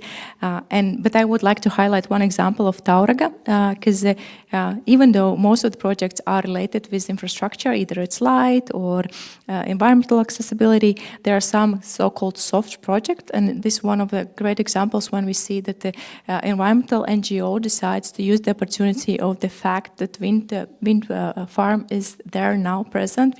We have heard something like influence to tourism, but it can be as well a very positive influence because it opens up a new niche. And this NGO actually they create an educational tour. So now people all across Lithuania and as well abroad coming to that municipality, to Tauragė, to that educational tour. At first in the parish, local parish, they have a workshop. They assemble little wind turbines. Afterwards, they sit in the electronic vehicle and get to the wind park where local guides are hosting them. So 6 local residents have been trained to be those guides, and they get paid. So as well, this is just one of the examples how our how our financial contribution can help to develop a new niche, for tourism niche, and people get paid for this.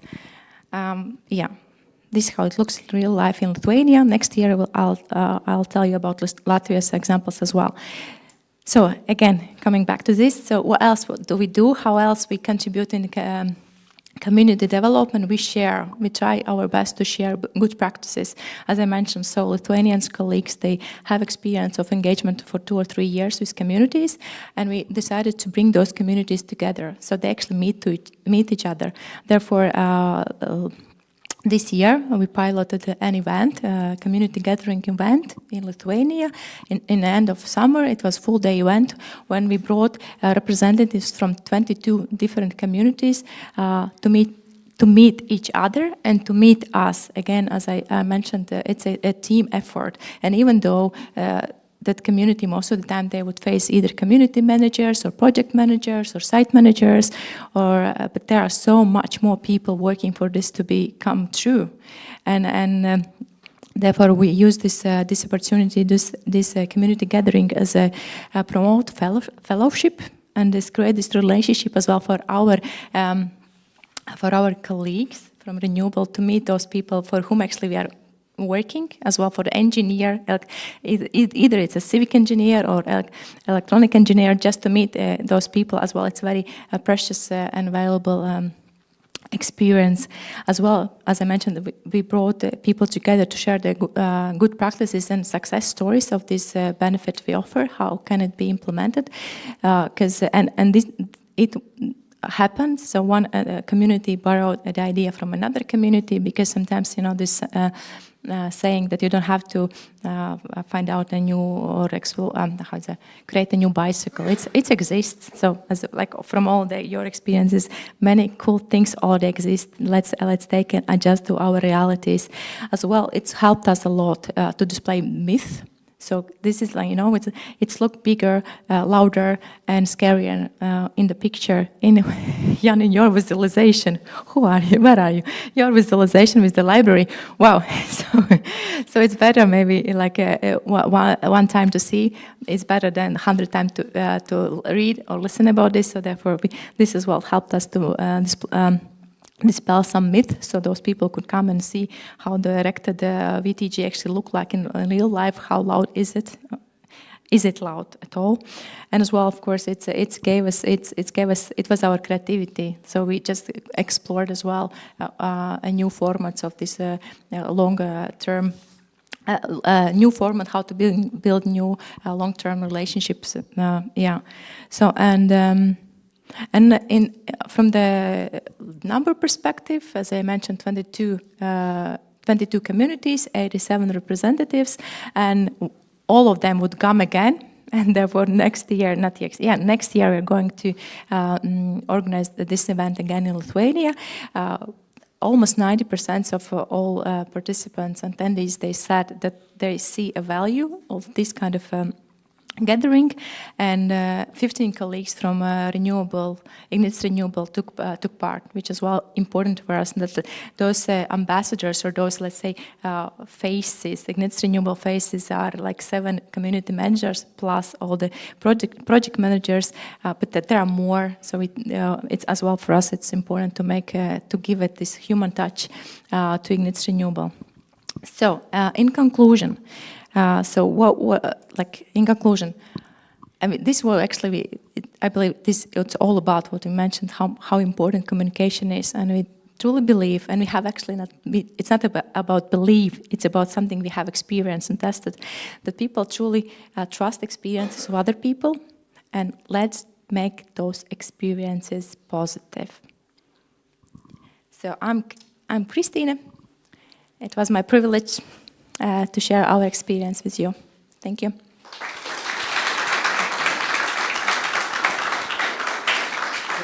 Okay, thank you, Christine.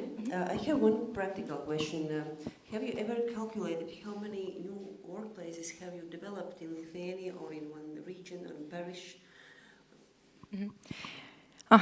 Good question. The thing is, when industry as such, it does creates new workplaces. For sure, but if we're looking from the perspective of community, let's be honest. That there are very specific knowledge you have to bring into the project. Therefore, what we communicate, we do bring, we open up new opportunities. We bring at the moment when we do develop the projects, we increase consumption of different existing services such as catering, such as accommodation. So these are the immediate impacts and benefits that the local entrepreneurs feels. And yes, there are workplaces needed, labor needed, but for now, those are people who are not locals, anyhow, this is what and I will explain a good example on what direction we are going. As well, we are interested into education of STEM education as such, so we get more and more experienced expertise in located near our wind park. So now it's little, but in future there could be bigger number. Okay, thank you. Do we have any other questions? No, okay. Thank you, Christine. It was very, very great and in very detailed presentation. Thank you. Okay, so, and now we have the last presentation. I would say it's something like a dessert, because I wish everybody to talk in your life for some 10 minutes with Oskars, and he has answers to any questions about the impact of wind farms to environment, because he is an environmental expert from Latvian, Estonian, Lithuanian environment. And yeah, you will probably will tell what are you doing, but I would like, what is the most funny or interesting question you have ever heard in public hearings? I suppose you have a lot of questions, but maybe you can mention one particular. I think we have interesting questions in all public hearings. But if I can recall, there was once in one of Kurzeme municipality, we had a public hearing when most probably those people who are working with wind energy sector know that one of issues with wind turbines is that they are causing like a flickering that local inhabitants do not love. And there was one local guy who asked a very strange question. How and do you assess flickerings that happens during night when moon is shining? And I didn't have an answer. Okay, yeah. My name is Oskars Beikulis, and I'm environmental consultant working with wind energy projects already more than 15 years. My presentation most probably will be a bit different. I most probably won't talk about a lot of good things, but a bit about missed opportunities and about how local inhabitants look at many projects, what is their opinion, what is their attitude, and what are the breaking points, and maybe some hints how we can improve it in the future. I fully agree to a couple of things what I have heard already today, is that we need to, whenever we have a project, we need to talk a lot.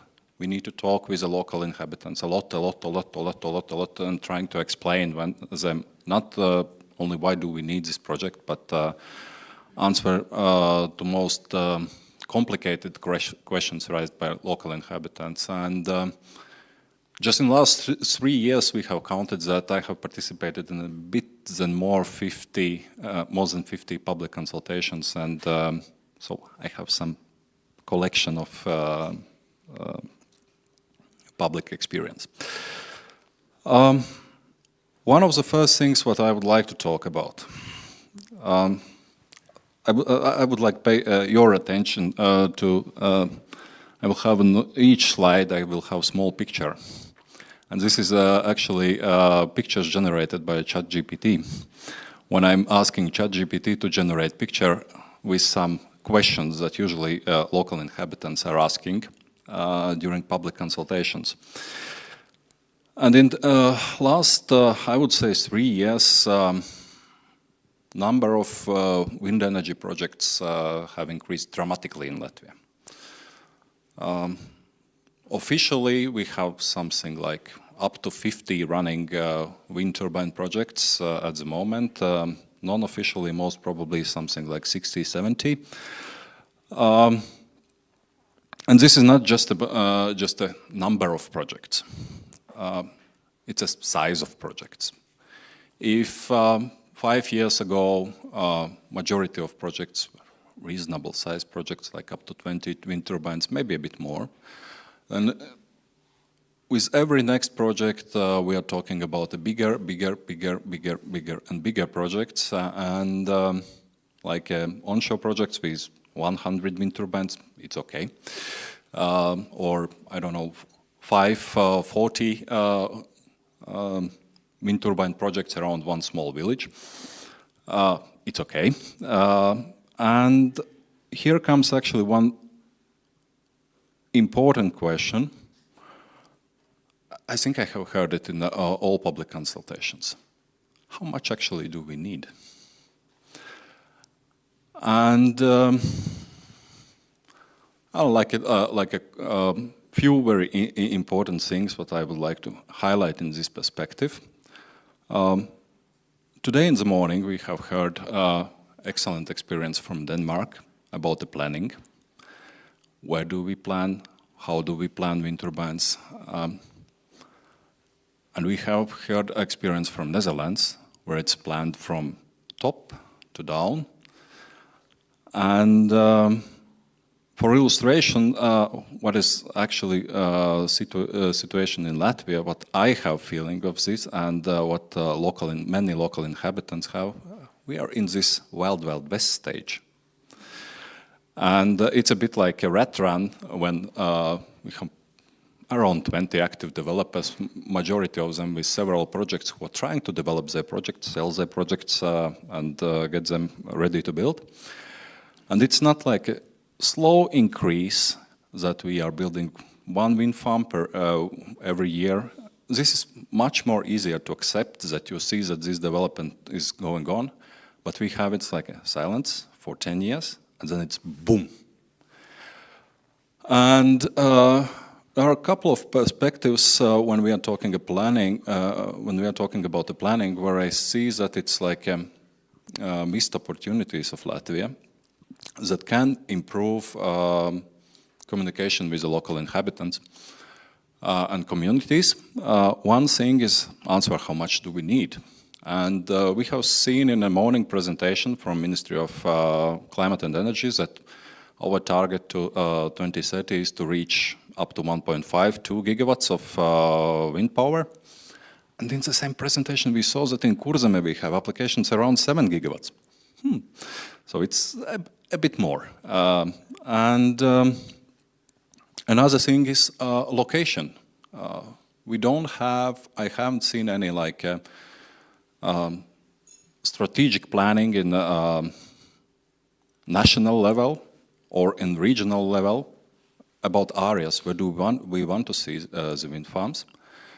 There are a couple of things, or actually limitations, where we don't want to see the wind farms, what we can find in the local municipal plans.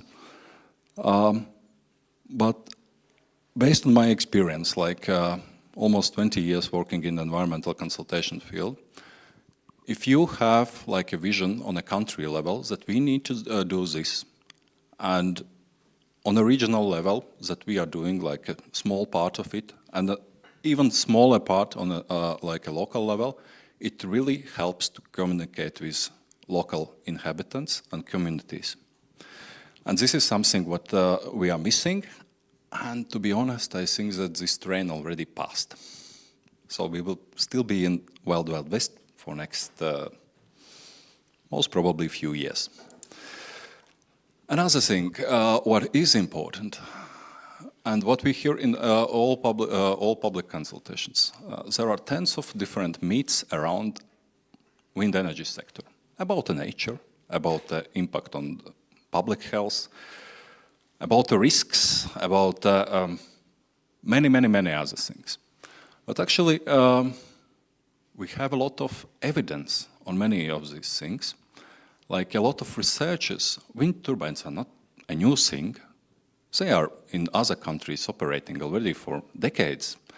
And for many questions we already have an answers. And this is the same thing what we are not actually using when we are communicating with the local inhabitants. I know that several developers on their websites, they have site of frequently asked questions and answers, trying to address like these needs. But do local inhabitants really trust you? Or they are just looking that, okay, these guys need to sell their idea, and yeah, they will tell everything. But in reality, when you check in like a ChatGPT, it looks like that. And here again is one very important thing, what I have seen in a couple of other countries, when you communicate these needs on a very high level. Like, it's not the developers, but public institutions are coming with so-called truths or evidence that makes an opposition to some kind of need or removes the dust away from this like a meet around some impacts or some, related to wind farms. And to be honest, in each meet we have some small particle which is truth. And it's very important to remove everything that is around it. And this is something that we still can do. We can put together like evidence, and we can put it on a high level of communications that, let's say, not the developers, but competent authorities are coming with some clarifications. And to be honest, they are not very active. They are better not to see the wind farms. And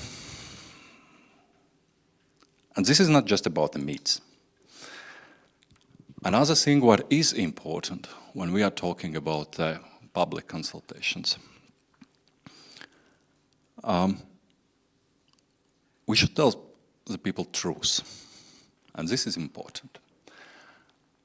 And I have seen quite many cases where developers are coming, or municipality deputies are coming and telling that everything will be fine.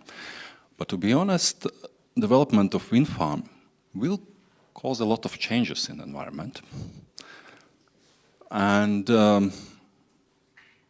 like a couple of typical comments from in the public hearings from developers, that we will have very silent wind farm. No, it's not the truth. These wind turbines are not so big. No, it's not the truth. Or it wouldn't have a big impact on landscapes. And from my perspective, I'm always trying to, even if truth may be hard, truth may raise extra questions. But it's important to say it. And from my perspective, what I have seen in my experience, even if it's something that local inhabitants do not like, it's much better or easier to communicate afterwards. If they don't trust you, because internet is full of different things about on meets, on other aspects that are bad things related to the wind farms, and if you recognize, yes, it is, but we need to find a way how to live together, and this is the only way how you can do it is when you are telling the truth. And this is some hint for developers. Don't try to lie inhabitants. It will be much harder in communication. Another important thing, we already heard today word NIMBY.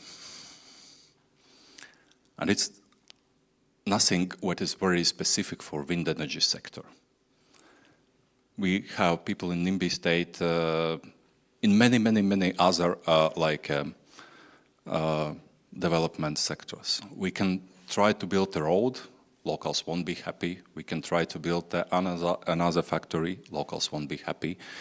Even we can try to build a school, most probably locals won't be happy because in the mornings there will be a lot of transport or something like that. And is it okay to be an NIMBY? I would say yes. And this is something what I can see from when we are talking with municipalities or developers, we always hear a message, yeah, these are not like argumentation behind their objections, it's just emotional, they are NIMBYs. Yeah, but it's okay, because you are coming with your project close to their houses, and they don't want to see this project there. And just a couple of interesting stories from last few years. I have met few developers who are actively going to like a public consultations and telling that, okay, we will have a best project and da-da-da-da-da-da. And trying to convince local inhabitants to love their project. And considering that we have quite a lot of projects in Latvia, some of developers already got project close to their houses that is planned by another developer. And then they turn on the NIMBY position. Hey, maybe there is it's not so good project. Maybe we can do something not to like allow it or something like that. And the same works with the experts. We have a lot of experts who are consulting development of wind farms, like bird experts, bat experts, social economy experts, and etc. And I know a lot of people who have got in a situation when they are trying to, like in typical meetings, they are trying to protect wind farm, and on another day they got information that someone is planning wind farm close to their house. So when we are talking about NIMBY state, I think that it's something that we should accept. And you won't be able to convince all local inhabitants to love wind farms. But if we accept it, then we come to the, I think, most important topic, what I see in public consultations with the local inhabitants.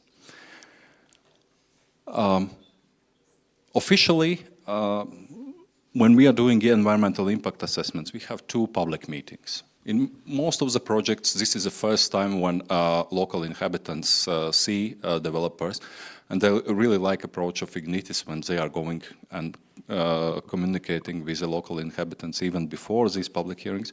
But first public hearing is usually defining the borders of battleground and defining like key players in this battleground. But should it be a battleground at the end of the day? And it's very hard to convince local inhabitants to love your wind farm.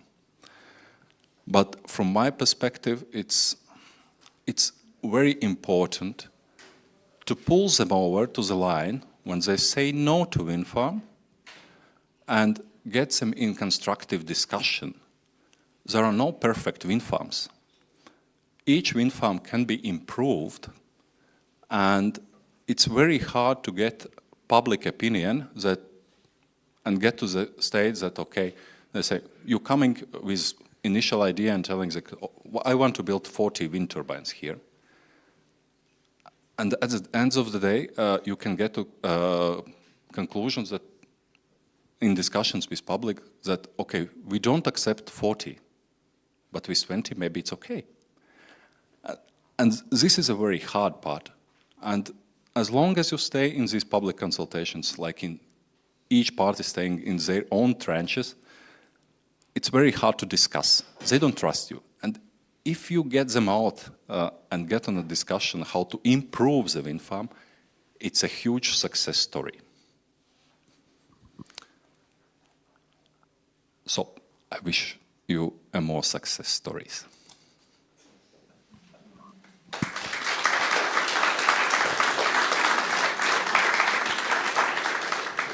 Thank you, Oskars, really, thank you. It was worth to wait for your presentation, I think. And yeah, maybe you have questions? Yeah, please.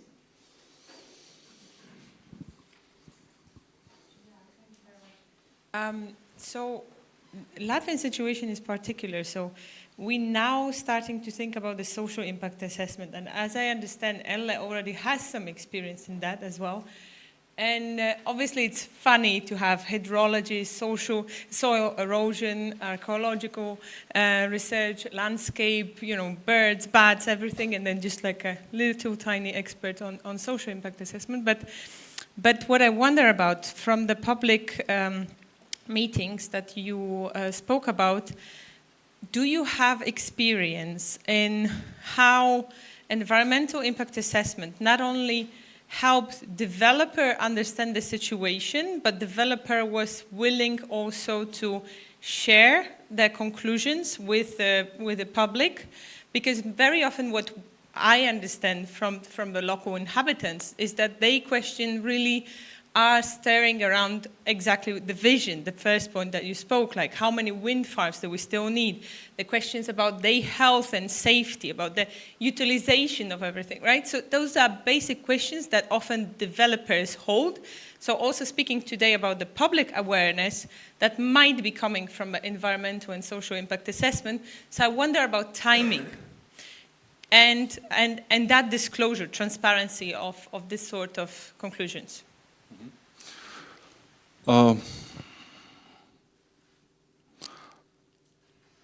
It's really complicated question, but I already mentioned that, for example, according to official legislation, we can just organize like 2 meetings with the local inhabitants during EIA process, and usually one is like initiation of battleground, and if project is coming to the second meeting, then in an EIA report, it will be written that everything will be fine. But what we are trying to do already for several years, we are trying to organize extra meetings allowing local inhabitants to ask questions not only for developers, but we are pooling our experts to discussions like with the local inhabitants when they can get like answers from them.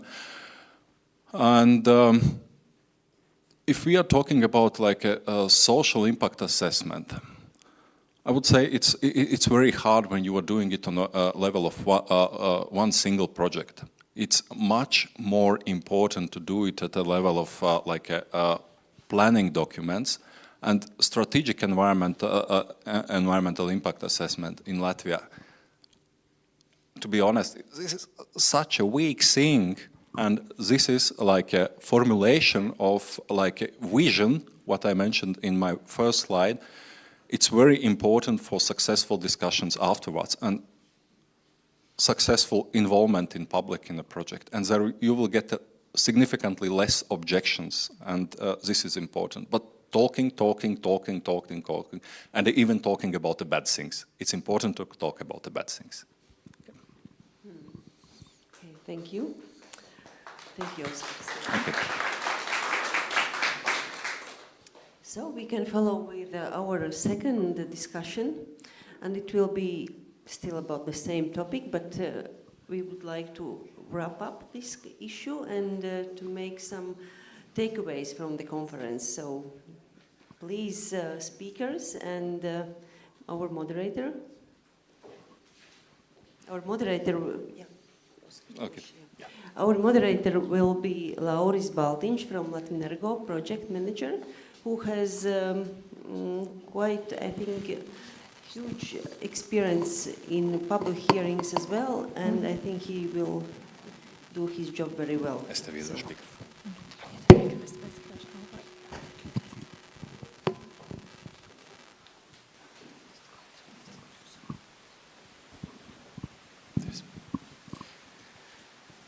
Yeah, so hello dear panelists, dear audience. It's a great pleasure to be here and to see all these people that are, in my opinion, working towards a very similar goal to improve the sustainability, to have profitable renewable energy business, and in my silent hopes also make Latvia a real powerhouse of energy for Europe. And I think that we Latvians often lack the ambition, and we should dream big, and then we will reach much better results with our wind industry. But all in all, I think that this is a moment to remember a good old Chinese proverb, which says that the best time to plant a tree was 20 years ago. The second best time is now. And I think we shouldn't wait. We shouldn't wait for longer. We should start learning from this wonderful pool of experts. And I would like to ask with a tiny provocative question to all of you, and then maybe proceed with some more specific questions to each one of you. And the first question is, but you know, we will finish the conference and then we will meet our friends or our neighbors somewhere outside, and they will say, yeah, but the wind developers, they only care about their projects and their profits, and they'll probably do the bare minimum that's required by the law. And here we see so many other interesting things that the wind developers are doing. So what do you say? What would you say to a skeptic who would say that, I know you guys, you will do just the bare minimum to engage with the community?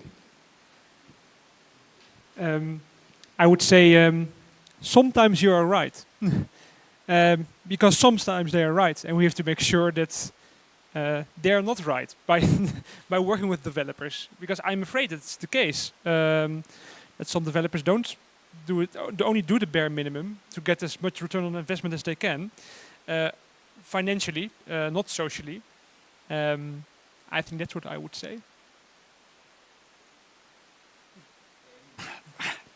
I think when you deal with a corporate level, dealing with a company, that's pretty much exactly what happens on every occasion. And you know, if that bare minimum isn't enough, then you actually need to look at changing the baseline. It's a bit like people getting annoyed when Amazon don't pay tax somewhere, but they're not actually required to pay tax. If you're annoyed about that, bring in a rule that requires them to pay tax.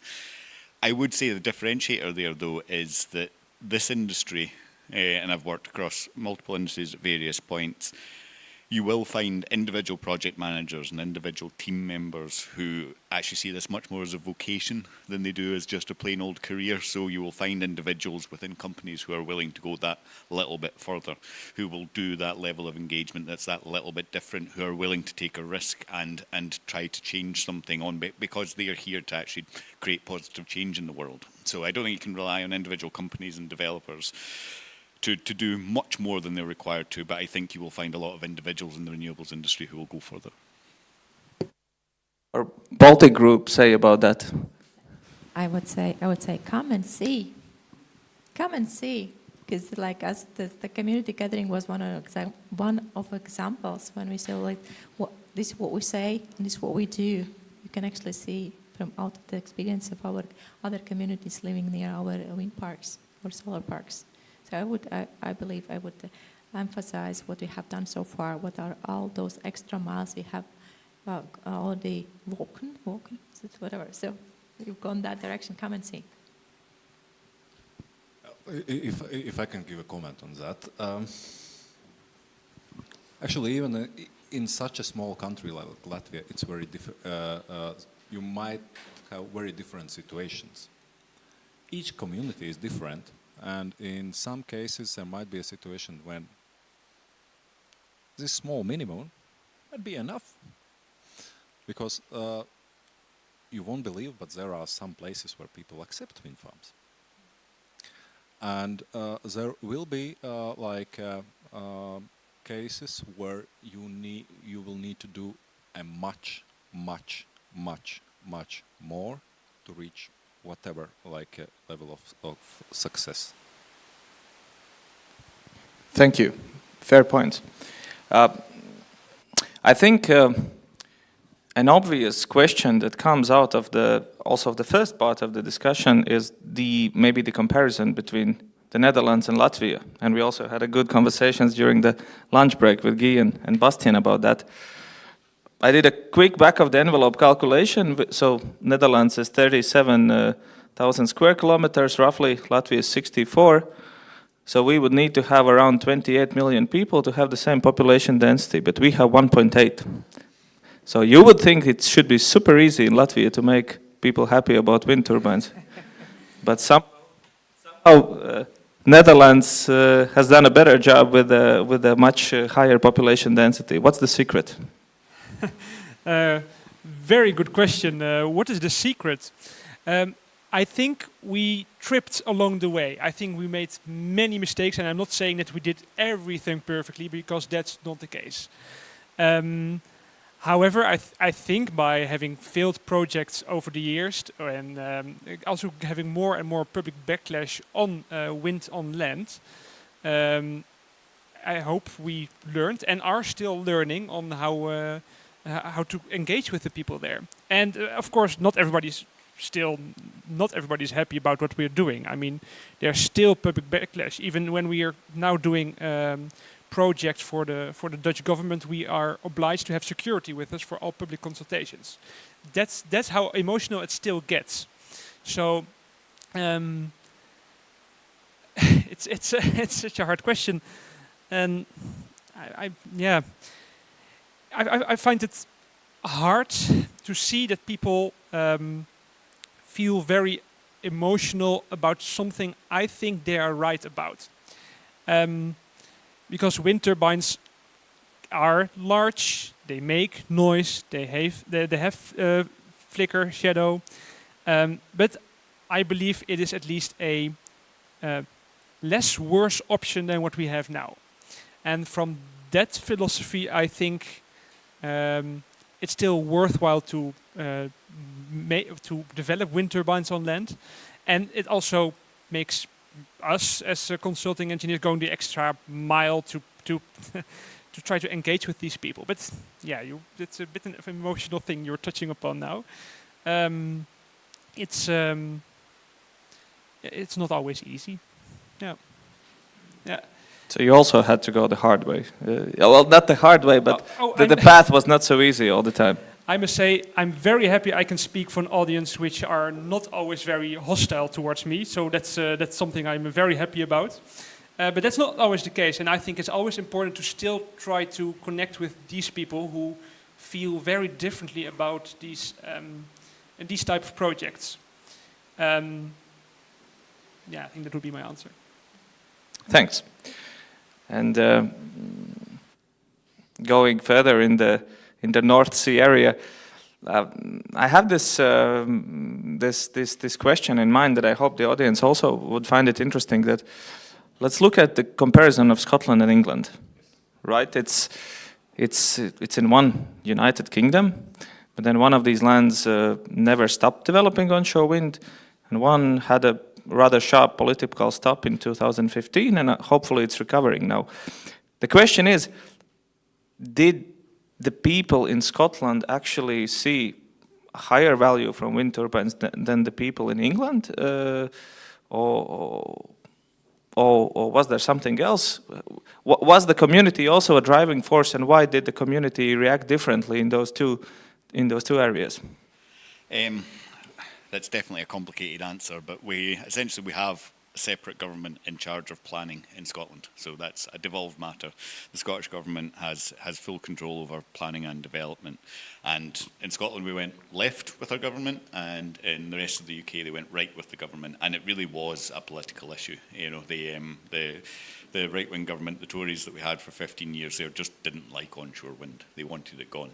So it was very much a political thing. They tried to couch it around communities and engagement, and they were saying they were giving the final power, the final say to communities, but it essentially meant that anyone in the community could veto a project. And if it was really about community engagement, we would have had probably less fracking trying to come on board then. That only got abandoned. It didn't matter how much communities were against it. Fracking only got abandoned after they triggered 2 earthquakes in Blackpool, which is not an area known for its seismic activity. Whereas in Scotland, it's less densely populated. You know, we've probably got about 2/3 of the land mass of England, but at 7% of the population or something like that. So there's differences there. And also a lot of the areas where we started developing wind farms were actually already industrialised or had been industrialised in the past. There had been a lot of mining, there had been a lot of coal and these sorts of things. So it wasn't brand new. And I certainly found that there was a difference when I went and did community engagement. If you went to Scotland and did community engagement, generally the question was, where are the jobs and how do we get them? Where you went to the English ones, then it was quite often, this is going to affect my house price, how dare you? So there were cultural differences there at the same time. So it's not to say that those weren't there, but I would say it was much more led from the top. It was about what the politics of the individual governments in both countries were doing. But it has meant, now that that moratorium's been lifted in England, that there's having to be a lot of learning from the Scottish industry. You know, there's a lot of stakeholders now need to be re-educated in how to deal with these. A lot of local authorities no longer know how to consent a site of this scale and this complexity. So there's a lot of backwards and forwards across the border in terms of learning, but hopefully that means that our continued experience in working on wind farms means that it will be a shorter jump for the English sites to get going themselves. It's great. It's great that Scotland can teach some things to England. Indeed. And returning to the Baltics, and really I would be very happy if you also join with additional answers to those questions. Oscar, those 50, if I remember correctly, public hearings that you have had in the last 10 or so years. 3. 3. Okay, but I do know that you also have some hearings that happened 5 years ago and maybe even more. So how has the attitude of society changed over time from your first and from your number 51, 52? Do you see like a fundamental change in the mind, or it's always site-specific and no similarities? Yeah, I can highlight a couple of things. First, public hearings were quite noisy,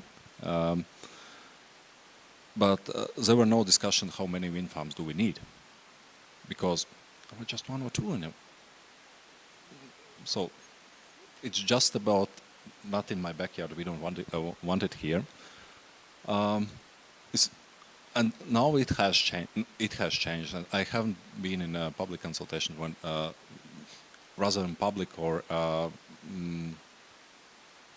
after like discussions, people are asking how much do we need. Yeah, and this is important thing. But there was a small shift in 2021 in public consultations when electricity prices increased. We got it was one specific wind farm where we got to like a first public consultations round, and then we had these working groups, and in the first round, local inhabitants said, okay, we don't want, and then this sharp increase in the electricity prices, and then we heard that, okay, we don't like, but maybe we need to survive together, and so this is like electricity prices changing attitude of people. And another thing, what is happening in last decade, I would say in Latvia, we should understand that our countryside is transforming. Not everywhere, but in many, many places. And if before 10 or 20 years, people who lived there, they had their farms, they rather worked in forestry or some local places. We have more and more places where we have number of these local people has decreased, and many people who just have their recreational houses in these regions has dramatically increased. And we heard the story about the Pavelosta, which, I don't know, 20, 30 years ago was a fisherman village, and now it's like a recreational hub. And these people who bought their house for recreation, they don't want these wind farms even more than those who were living there for decades, in majority of cases. So this is important. So it is changing, and it will change in the future. So people who have second homes in an area are the ones who are most likely to fight hardest against a wind farm. It just reminded me of something interesting from the Scottish industry, and our trade body, Scottish Renewables, engages with the public regularly on the topic of renewable energy and how they feel about it. And on the last engagement, 72% of the population thinks renewables is a good thing and thinks there should be more renewable energy projects. If you do that same engagement from the communities who actually host wind farms, that number increases to 80%. So sometimes that engagement, it's the first phase, it's the fear of the unknown. That's generally what you're dealing with. People haven't had a wind farm yet, they don't know what it's going to be like, and it's always better not to change that. Whereas the experience from our industry is actually once it's there and once it's managed appropriately, then it's generally seen as a very positive thing. I had a question there maybe for you, because I'm not very familiar with the Latvian environment, but you're talking about you don't know how many wind farms you will need, but do you have like any goals towards where you want to go? Or because you must have some ideas, right? Or why am I touching on this sensitive subject here? It's a great question, but a national climate and energy plan, and in each plan we have like numbers. But we don't have a detailed planning where. This is like, and what local inhabitants are seeing is that these numbers at the moment, like in the public consultations, is much higher than it was before, and much higher than it's needed. And wind industry usually using one nice sentence: not all wind farms will be built. And considering that, like locals know that it's like a rat run. I have heard from a couple of locals like a comment that, okay, we will try to break this project as much as possible, and most probably they will be the last on a finish line of rat run, and maybe they won't build it. Now in the Netherlands we are dealing a lot with grid congestion when you're building solar parks or wind farms, and so I was also wondering to what extent it's also when you have to build a cable or new high voltage line, it's also something that people are dealing with. Now we're only considering building wind farms, but eventually you also have to build the cables to transport the electricity to where it's needed. Is it also more seen integrally? Do you consider both parts, as well as the generation, as well as the transport, for when considering development? I think the toll transport in Latvia onshore, we are talking about the cable lines. We are not talking about overhead lines, so it's significantly less discussions on this topic. Lucky you. Of course, there are some discussions, but we see that fine. If somebody is absolutely against that, then you can still find alternatives for finding a different route for the mid-voltage cable line, let's say. But like, if it's a question for a park to be or not to be, then probably for that specific park there are no alternatives. So in a way, yeah. But I would like, and thank you for these valid questions. I would like to ask you one of the discussion points that we quite often have in among the Latvian wind industry players. What makes the difference between us and Lithuanians? Because we have observed that Lithuania has superseded our numbers 9 times. They have, and my forecast personally is that by the end of 25, Lithuanian installed and operating wind assets will be higher than the existing 1.6 gigawatts of Latvian hydropower plants, and this is the reality that we are facing. So how did the Lithuanians reach this, and how the local people just 90 kilometers away from Riga, how are they different in the attitude towards wind and in the engagement with the wind developers?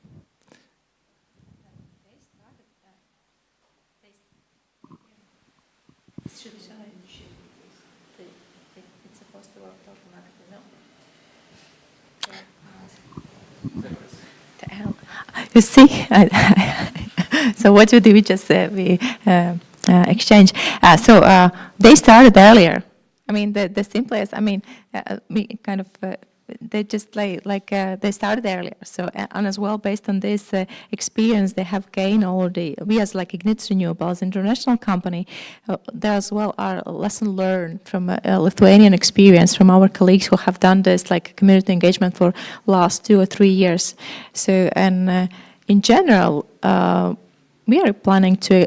We are already implementing the same tools. and we are planning to implement to adjust to our realities, because we have heard many times that each community is unique and there are differences. However, the target is the same, to communicate on timely manner and openly and engage as soon as possible and so on. So I believe in big lines there is no difference. Just the difference is that they started earlier. If we would start at the same time, most probably we would have the same numbers. And there's a lot to learn from Lithuanian experience, as well from all other expertise we have brought into Ignitis Renewable, because I mentioned it's an international company, and we have experiences as well from Netherlands, Germany, UK, US, and so on. So there's again, we don't have to create a new bicycle because it exists. We just have and we have, as Jan said, those like many mistakes as well. So we just adjust. We actually create an engagement strategy, community engagement strategy for each project separately, and we implement it. We invest time and we allocate other resources in order to do this. So, yeah. I can just agree on the topics that we have started later, but there were several reasons for that, and majority of these reasons were related to legislation. So we had significantly bigger setback distances like a few years ago, and it was hard to find a place where to develop a wind farm. And actually, it's thorn in the garden for politicians that I think we can see real support for renewable energy sector just in the last few years. Before, I don't know, 5 years, there were a couple of projects, and when we see developer is trying to move forward their project, and minister or other high person is coming to local municipality, and locals are asking questions about this project, and the only thing what minister could say is that yeah, we support green energy, but most probably not here.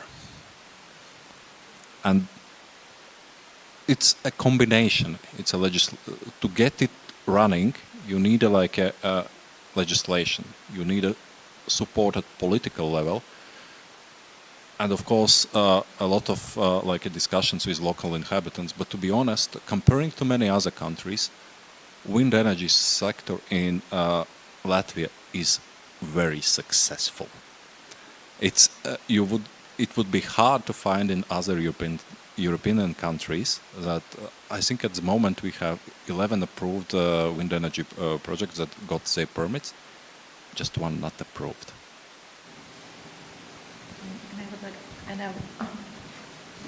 I would like to get another microphone. I would like to comment about experiences as well. Just in general, I believe that the resistance is not so big. It's just like those people who are against, they're just really louder. And therefore, I understand your comment about the avoid as possible those frontal presentation style approaches, because we have experiences like in the EIA public hearings that those people who came to the hearing, they were from a bordering municipality. They were not those people who are going to face a change. So in general, and the difference between Lithuania and Latvia, so they're just, again, they have a few years ahead with the experience, so those people already know what does it mean to live next to the wind turbine or wind farm, so they can rely on their own experience. And there is the difference. So, and in general, the acceptance is, I would say as well, the numbers are high, as you can see in the surveys. Well, I must say I'm very happy to hear that you have high social acceptance for wind turbines, but I hope that you can keep it up by still talking to these people, because it can make you maybe more lazy, so to say, if you're saying, all these people, they're already okay with it, so let's go with it. So I hope you can keep it up then the way you do it in Latvia. I think there's a core group of people in any community that are just angry. And by saying you're going to develop a wind farm, they're secretly delighted because you've given them something to be angry about. There's something quite compelling about moral outrage, and it's very hard for somebody to backtrack from that. So I think that's just one of these things we have to get into. It's the same with offshore wind farms. Fishermen are angry no matter where you are in the world, and you just have to find a way to kind of compensate them as much as possible. But I don't think you're ever going to get to the point where everybody's excited that your project's coming along. So Scott, are you saying that when we meet a very kind of dedicated, not in my backyard person, you should say, but I know that deep in your heart you are very happy about this? I would like to actually comment about this being angry, because actually this is sometimes what we do with our community, our contribution to the community development process is what we see. Those applications actually mainly, as I mentioned, are about infrastructure. And most of the time this should be done by municipality. Those NGOs, they are writing the projects, and they're willing to invest money in those functions that should be managed by municipality. Because we always will be short in resources, financial resources as well, and most of the time those people are really angry. And they have experience and bad experiences not to be heard from their municipalities. And we just kind of on their way. So it's no matter who comes, either it would be a wind farm or whatever, and other industry would come, and if there would be this kind of discussion open, they would at first complain and ventilate, because maybe no one has talked to them for half a year or even longer, for 4 years, because there is no elections present. Therefore, they actually ventilate. They are angry, and that's obligatory. They are angry about us and the wind turbines, but in general, because they're going to face changes, which is very important. This is what we actually communicate. We try our best to communicate. Yes, we are coming with the big changes that will make an impact. Positive impact, and then we talk on what are the benefits on national level, European level, and a municipal level, and what's the benefit for you as a local inhabitant. Yeah. So, but this being anger, it's a normal process for human being. I would like to ask one more question to the group before opening the floor to the audience. One thing that often comes into the mind of people is the monetary benefits, including the new law in Latvia that it's 2,500 euros per megawatt installed, distributed between people and municipalities. But Scott had this great example about cycling and seeing better roads. So what would be your top things that you would demonstrate to people from communities that, yeah, there's some monetary benefit, but what else? What else are they getting from it? Certainly one of the things we've had, and it wasn't until I was working in the industry I actually noticed myself, and the consultancy I was working for at the time, we did a bit of a study, but in a lot of these rural communities they have, hotels, guest houses, bed and breakfast, these sort of things, but they had a very fixed summer period. People only went there in the summer. And the more we started to develop wind farms specifically, and the more surveyors and project managers and people that had to go to meetings, that summer season got extended and extended, and now each one of those businesses is a year-round business.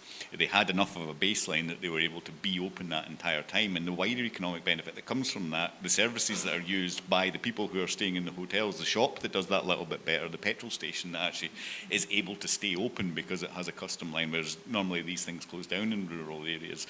All those ancillary benefits do stack up, and sometimes it's in the things that are avoided. Places don't close, and therefore you get to keep them as a result of the increased use. So I think there's a lot of those things that are less visible but are very, very tangible if you take the time to kind of look at them and identify them. And then there are the ones like I mentioned of mountain bike tracks, or even just areas to walk dogs, better and improved areas for wildlife, and we're starting to see a little bit of a move towards rewilding in general as well, which I think is only ever positive. I would say the reason why we're building wind turbines is because we want to get rid of the fossil fuels. I would say that's the reason why we even start working on renewable energy, also being self-sufficient, getting cleaner air. It's more these things why I think we are working on building wind turbines or solar farms. I would say that's the whole more reason which is above all this, why we are... But would you say that the local people also believe in this and believe in the good cause, and that's why? I cannot say what people believe. I do believe that this is the reason why we're doing it, and the only thing we can do is tell them the way we see it, or they can see it, and it's up to people to decide what they think of it. If they can, of course, decide that it's not worth to them. That's a personal decision. We can only say why we even started doing such an initiative somewhere. When I was doing the engagements, I actually stopped talking about climate change and carbon because it didn't win me any supporters amongst communities. Now it's different in different places, but that was not what they were interested in. They were like, well, look at what's going on in China and India and everything else. That one project that you're building here is not going to make a difference to that. So tell me why this is making a difference to me. So actually, I believe we have mentioned a lot of examples. What are the benefits, what are the economical benefits, which are most of the convenient benefits for those people who are living there, for individuals. However, so as well, this all the green transition. This is something as well that we mentioned as a crucial importance. I can't say for 100% that it makes a difference for those people in rural areas. However, I believe this is something that we have to keep on reminding, that the green energy, independence and security as well. The big picture as well is important, and then we kind of looked closer to what's there for me. And as well, education. In our case, as well, apart of all those benefits, we have an energy smart start program in Lithuania, and it's a wide program in Lithuania to make STEAM programs, let's call it attractive, sexy. So we attract people to study engineering. So afterward, in a few years, we have labor forces who are ready to work.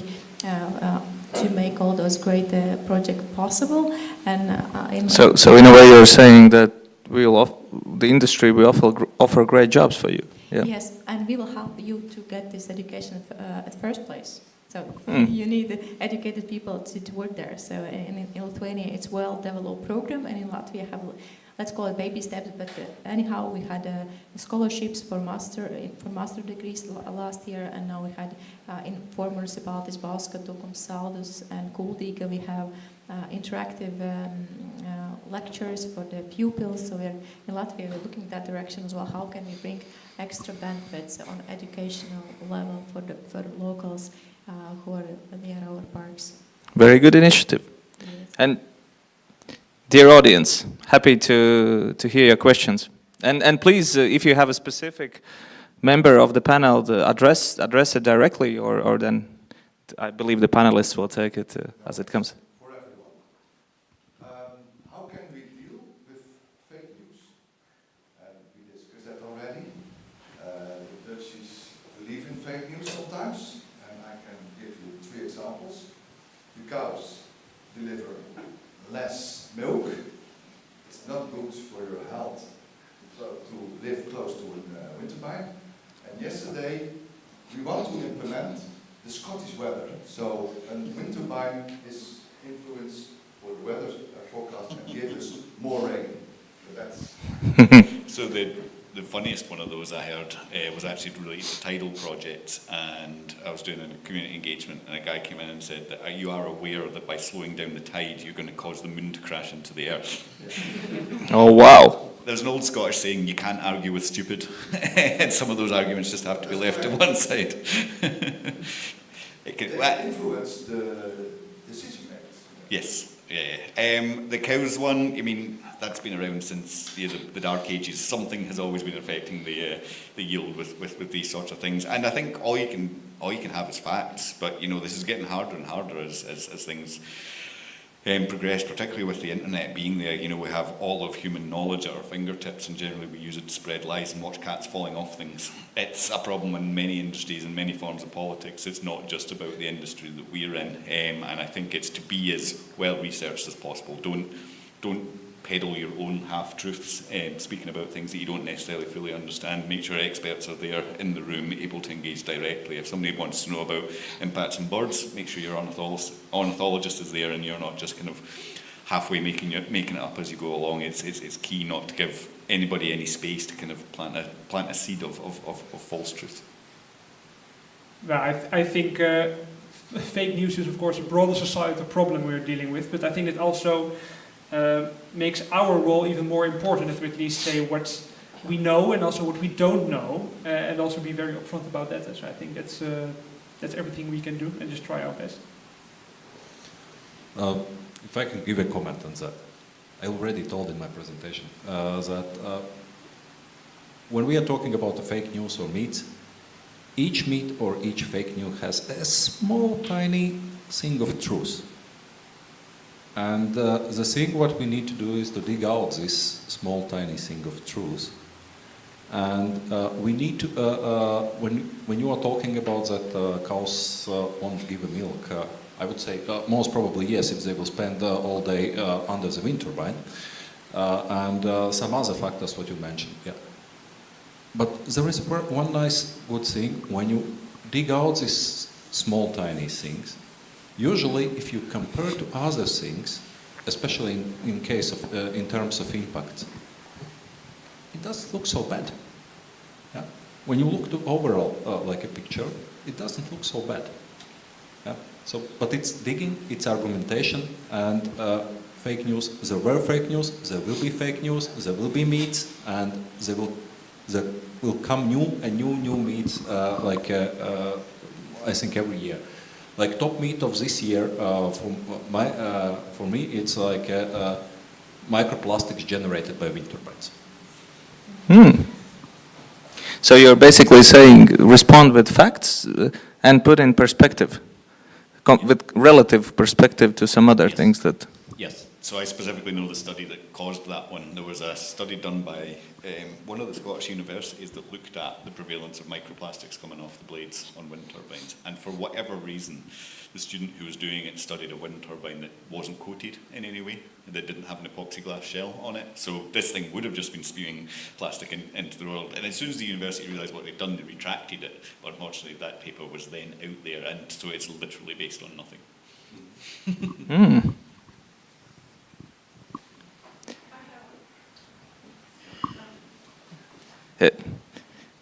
But noted, yeah. Hello. Thank you. Thank you, everyone. The most patient persons. I hope I will make the cherry on the cake. Now, as today we heard a lot of stories about how we are sharing the pie to the society, but I didn't hear, or maybe I missed, the question how the pie is made. And I have maybe 3 questions, but more or less 2. First part of the first question is, does your countries where you're developing wind parks have any state support to the wind energy producers? And knowing the answer, would it be possible to share so generously the profit if it wouldn't be? This is the first question, and the second question is, looking on the conference question, I would like to rephrase it and ask you it a little bit different. Can local communities survive today without wind farms? Thank you. I'll certainly jump in first element of that. So in the first one, there is in the UK a contracts for difference, which is a price support mechanism, not directly a subsidy. You know, if the price drops below that level, then yes, the government tops you up. If the price goes above that, the developer pays that back into the government. So it's more a price stabilisation piece there. And generally, that price is below the wholesale energy price, and certainly has been for the past 3 years with the energy crisis that goes on there. So technically, if they were selling at wholesale prices, there would be more money available in order to go out to the public and share the pie with them. What you couldn't do, or what you cannot do, is finance. No bank wants to take the risk on the ups and downs of the energy price, so it's impossible to finance without that price support mechanism. And therefore, that actually limits the amount that's able to go out there. You could say that the projects would stand up better. And at the moment, there are plenty of small communities that don't have renewable energy parks nearby, but there are certainly some communities over others that would benefit more. And I kind of mentioned briefly before before about Scotland having quite industrialised areas or formerly industrialised areas, and those are the ones that would benefit most from these things, where there used to be mines, coal mines for example, and those were closed down in the late 70s and early 80s, and nothing really came back to replace them. So anything that can invigorate a little bit of cash into those communities would be hugely helpful for sure. And I think in the Netherlands we have a kind of similar system where you have a certain subsidy until a certain amount of cents per kilowatt hour you get. But that gets lowered every year. About the size of the pie, hopefully in the end we're working towards getting lower and lower electricity price. I mean, it's kind of a cannibalizing market anyway, wind energy or solar energy, because you get paid generally by the hour, at least as a consumer, is that what you pay. So you see that the electricity prices are negative at the moment when the sun shines and the wind blows.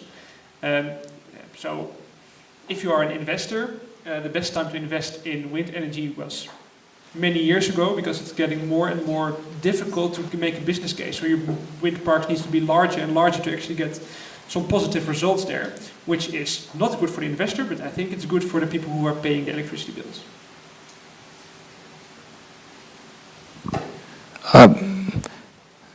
Yes. Yeah. My name is Agnes. I'm an energy lawyer. So my question is actually more on these monetary benefits, and it's very related to our new compensation mechanism that is developed in Latvia, specifically meaning that certain percentage of the revenue goes to the neighborhood and certain percentage goes to the municipality budget. So I heard here also mentioning Representative Ognitis saying that local people are actually angry to the municipality. So the background might be that they're not angry at the developer, but they're not satisfied with what's going on in the municipality. So my question is, to developers who are dealing with the local community, do you consider also, or you are already doing, approaching the local municipality to see where the money will go to exactly, which will stay in the budget of your municipality? So somehow it feels that that would be a logic question from the local community. Fine. This is going to something in order to develop the roads or something, but it might be that the question is very specific. Which road exactly will be developed or reconstructed? It seems that you would need to collaborate with the municipality very closely so that give a straightforward answer to the local community. So have you considered, I know that the Danish sample was that they actually very closely collaborate with the council. So I think the question is to everybody, I mean also the Netherlands and Scottish. Thanks. Thank you. Thank you for the question. We already see a concern actually in the public hearings when we introduce community members about this mandatory payment. Every time there's at least one person who comments on this, but how can you be sure that this money will be allocated and spent to our parishes, our communities, and not to be absorbed in the whole municipality budget? And we say, okay, we as an industry, there was before this regulation was agreed about. We as Ignitis, our opinion was that it's important that this money, that the local communities benefits out of this money. And you see as well the name of the mandatory payment is the local communities. And the aim, it gives a framework that the aim that primarily those communities that are near to the wind park should benefit. That's stated. Let's see how it will be implemented. We as developers, when we start to communicate with communities, with the parish authorities, this is what we highlight. We say as well, in our interest as developers is that this money is invested into community development, either roads or either environmental protection or whatever is needed within this regulation. So we encourage, first of all, we inform local parish authorities that this is like, this is a new rule. After 3, 4, 5 years, the wind park might be here. So after 7 years, this payment will be actually actual for you. Start now. Start to work as a lobby. Start to get to know what the community needs are. And they actually know what communities' needs are. They know which road should be improved. So we encourage locals and local parish authorities to be vocal about their needs and to work as a lobbies. And in our interest, I believe this is what we are going to do, because as well to be vocal about our interests. Yeah, because there is no there is the regulation is in place, but there is actually, for now, as I know, there is no one who will check how municipalities will implement this. But anyhow, it's written that municipalities should be transparent. Annually, on annual basis, they have to inform society how they have spent this money. So there are some elements and tools how it should be transparent, how people can be vocal about this. But let's see how it will be implemented in real life. If I can give a short comment on that. I have a special opinion on the money that is given to local inhabitants. I don't think that monetary policy is like the best thing, but one thing what I consider as important, give money not to municipality but local communities and let them decide how to spend the money. They know how to spend the money. We have a lot of discussions with different municipalities during public consultations and outside public consultations, and there are specific municipalities who consider that money shouldn't go to the direction where the wind farm is built, but there are some better places where to spend it in the municipality, and this makes public opinion on that. But just want to kick for this monetary thing, for this discussion. What I heard in one public hearing, and it's a particular case in Latvia, we have our legislation are changing so often that local inhabitants said, okay, this year they said, we will pay you, next year they will cancel it. I would like to use the privilege of also quickly commenting this. Yeah. And then let's go to probably the final question from the audience. I would agree that there's a good element, and I would say thanks to the decision makers that this is the local people themselves are more protected, because for those of you that don't know, it's kind of that it's 2,500 euros per installed megawatt per year, then with deflation, and half of it goes to people, half to municipality. But if there are more people in the vicinity of the wind park, then the share of the municipality can be reduced to 10%. So it's kind of more protecting the people. But what I also remember in conversations with municipalities, there was a version earlier in this regulation that said that this money that the municipality gets must be spent on climate change preventing actions like insulating houses or something. I don't know if it stayed in the final version, but I do remember that the municipality said, hey, sometimes we have more urgent problems like a totally damaged road or whatever, and this is more important. And I would agree with them that in essence they know what's the best place where to spend it, and you have the mechanism of elections every 4 years to change them if they make bad decisions. But yeah. Yeah, no, I know in the Netherlands it's also the case that people can kind of spend the money to a certain extent freely, so they can also insulate their houses or build solar panels or whatever. So there are different ways to do it, but you just have to make the right... you need to talk to the people, to the corporation who is there, because we work with energy corporations in the Netherlands, so these are like local residents, maybe combined, who get the money and can decide on how to spend it. But for every project you can decide for yourself how you want to spend it. But I like the ideas on finding different ways to spend it. Dear audience, any final questions or final comments?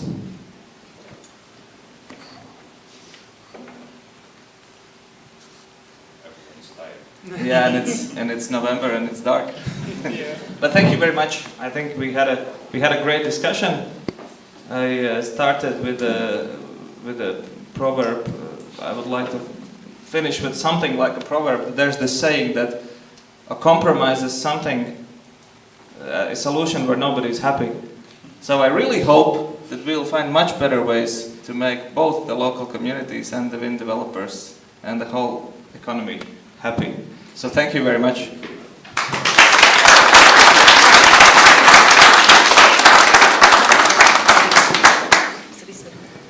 Okay, thank you, Lauris, for great moderating, and thank you, panelists. It was really interesting and I think very fair discussion, and it's important, as we already know, that fair communication is one of key points for all this topic we are talking about. And for me, I have a lot of takeaways from this conference, and I believe in communication of Wind Energy Association, we will use it a lot. And I'm inviting you now to take some cup of tea and or coffee and to share with your impressions about what you have get today. And thank you for inspiring discussion, really, and your presentations was really great. Thank you.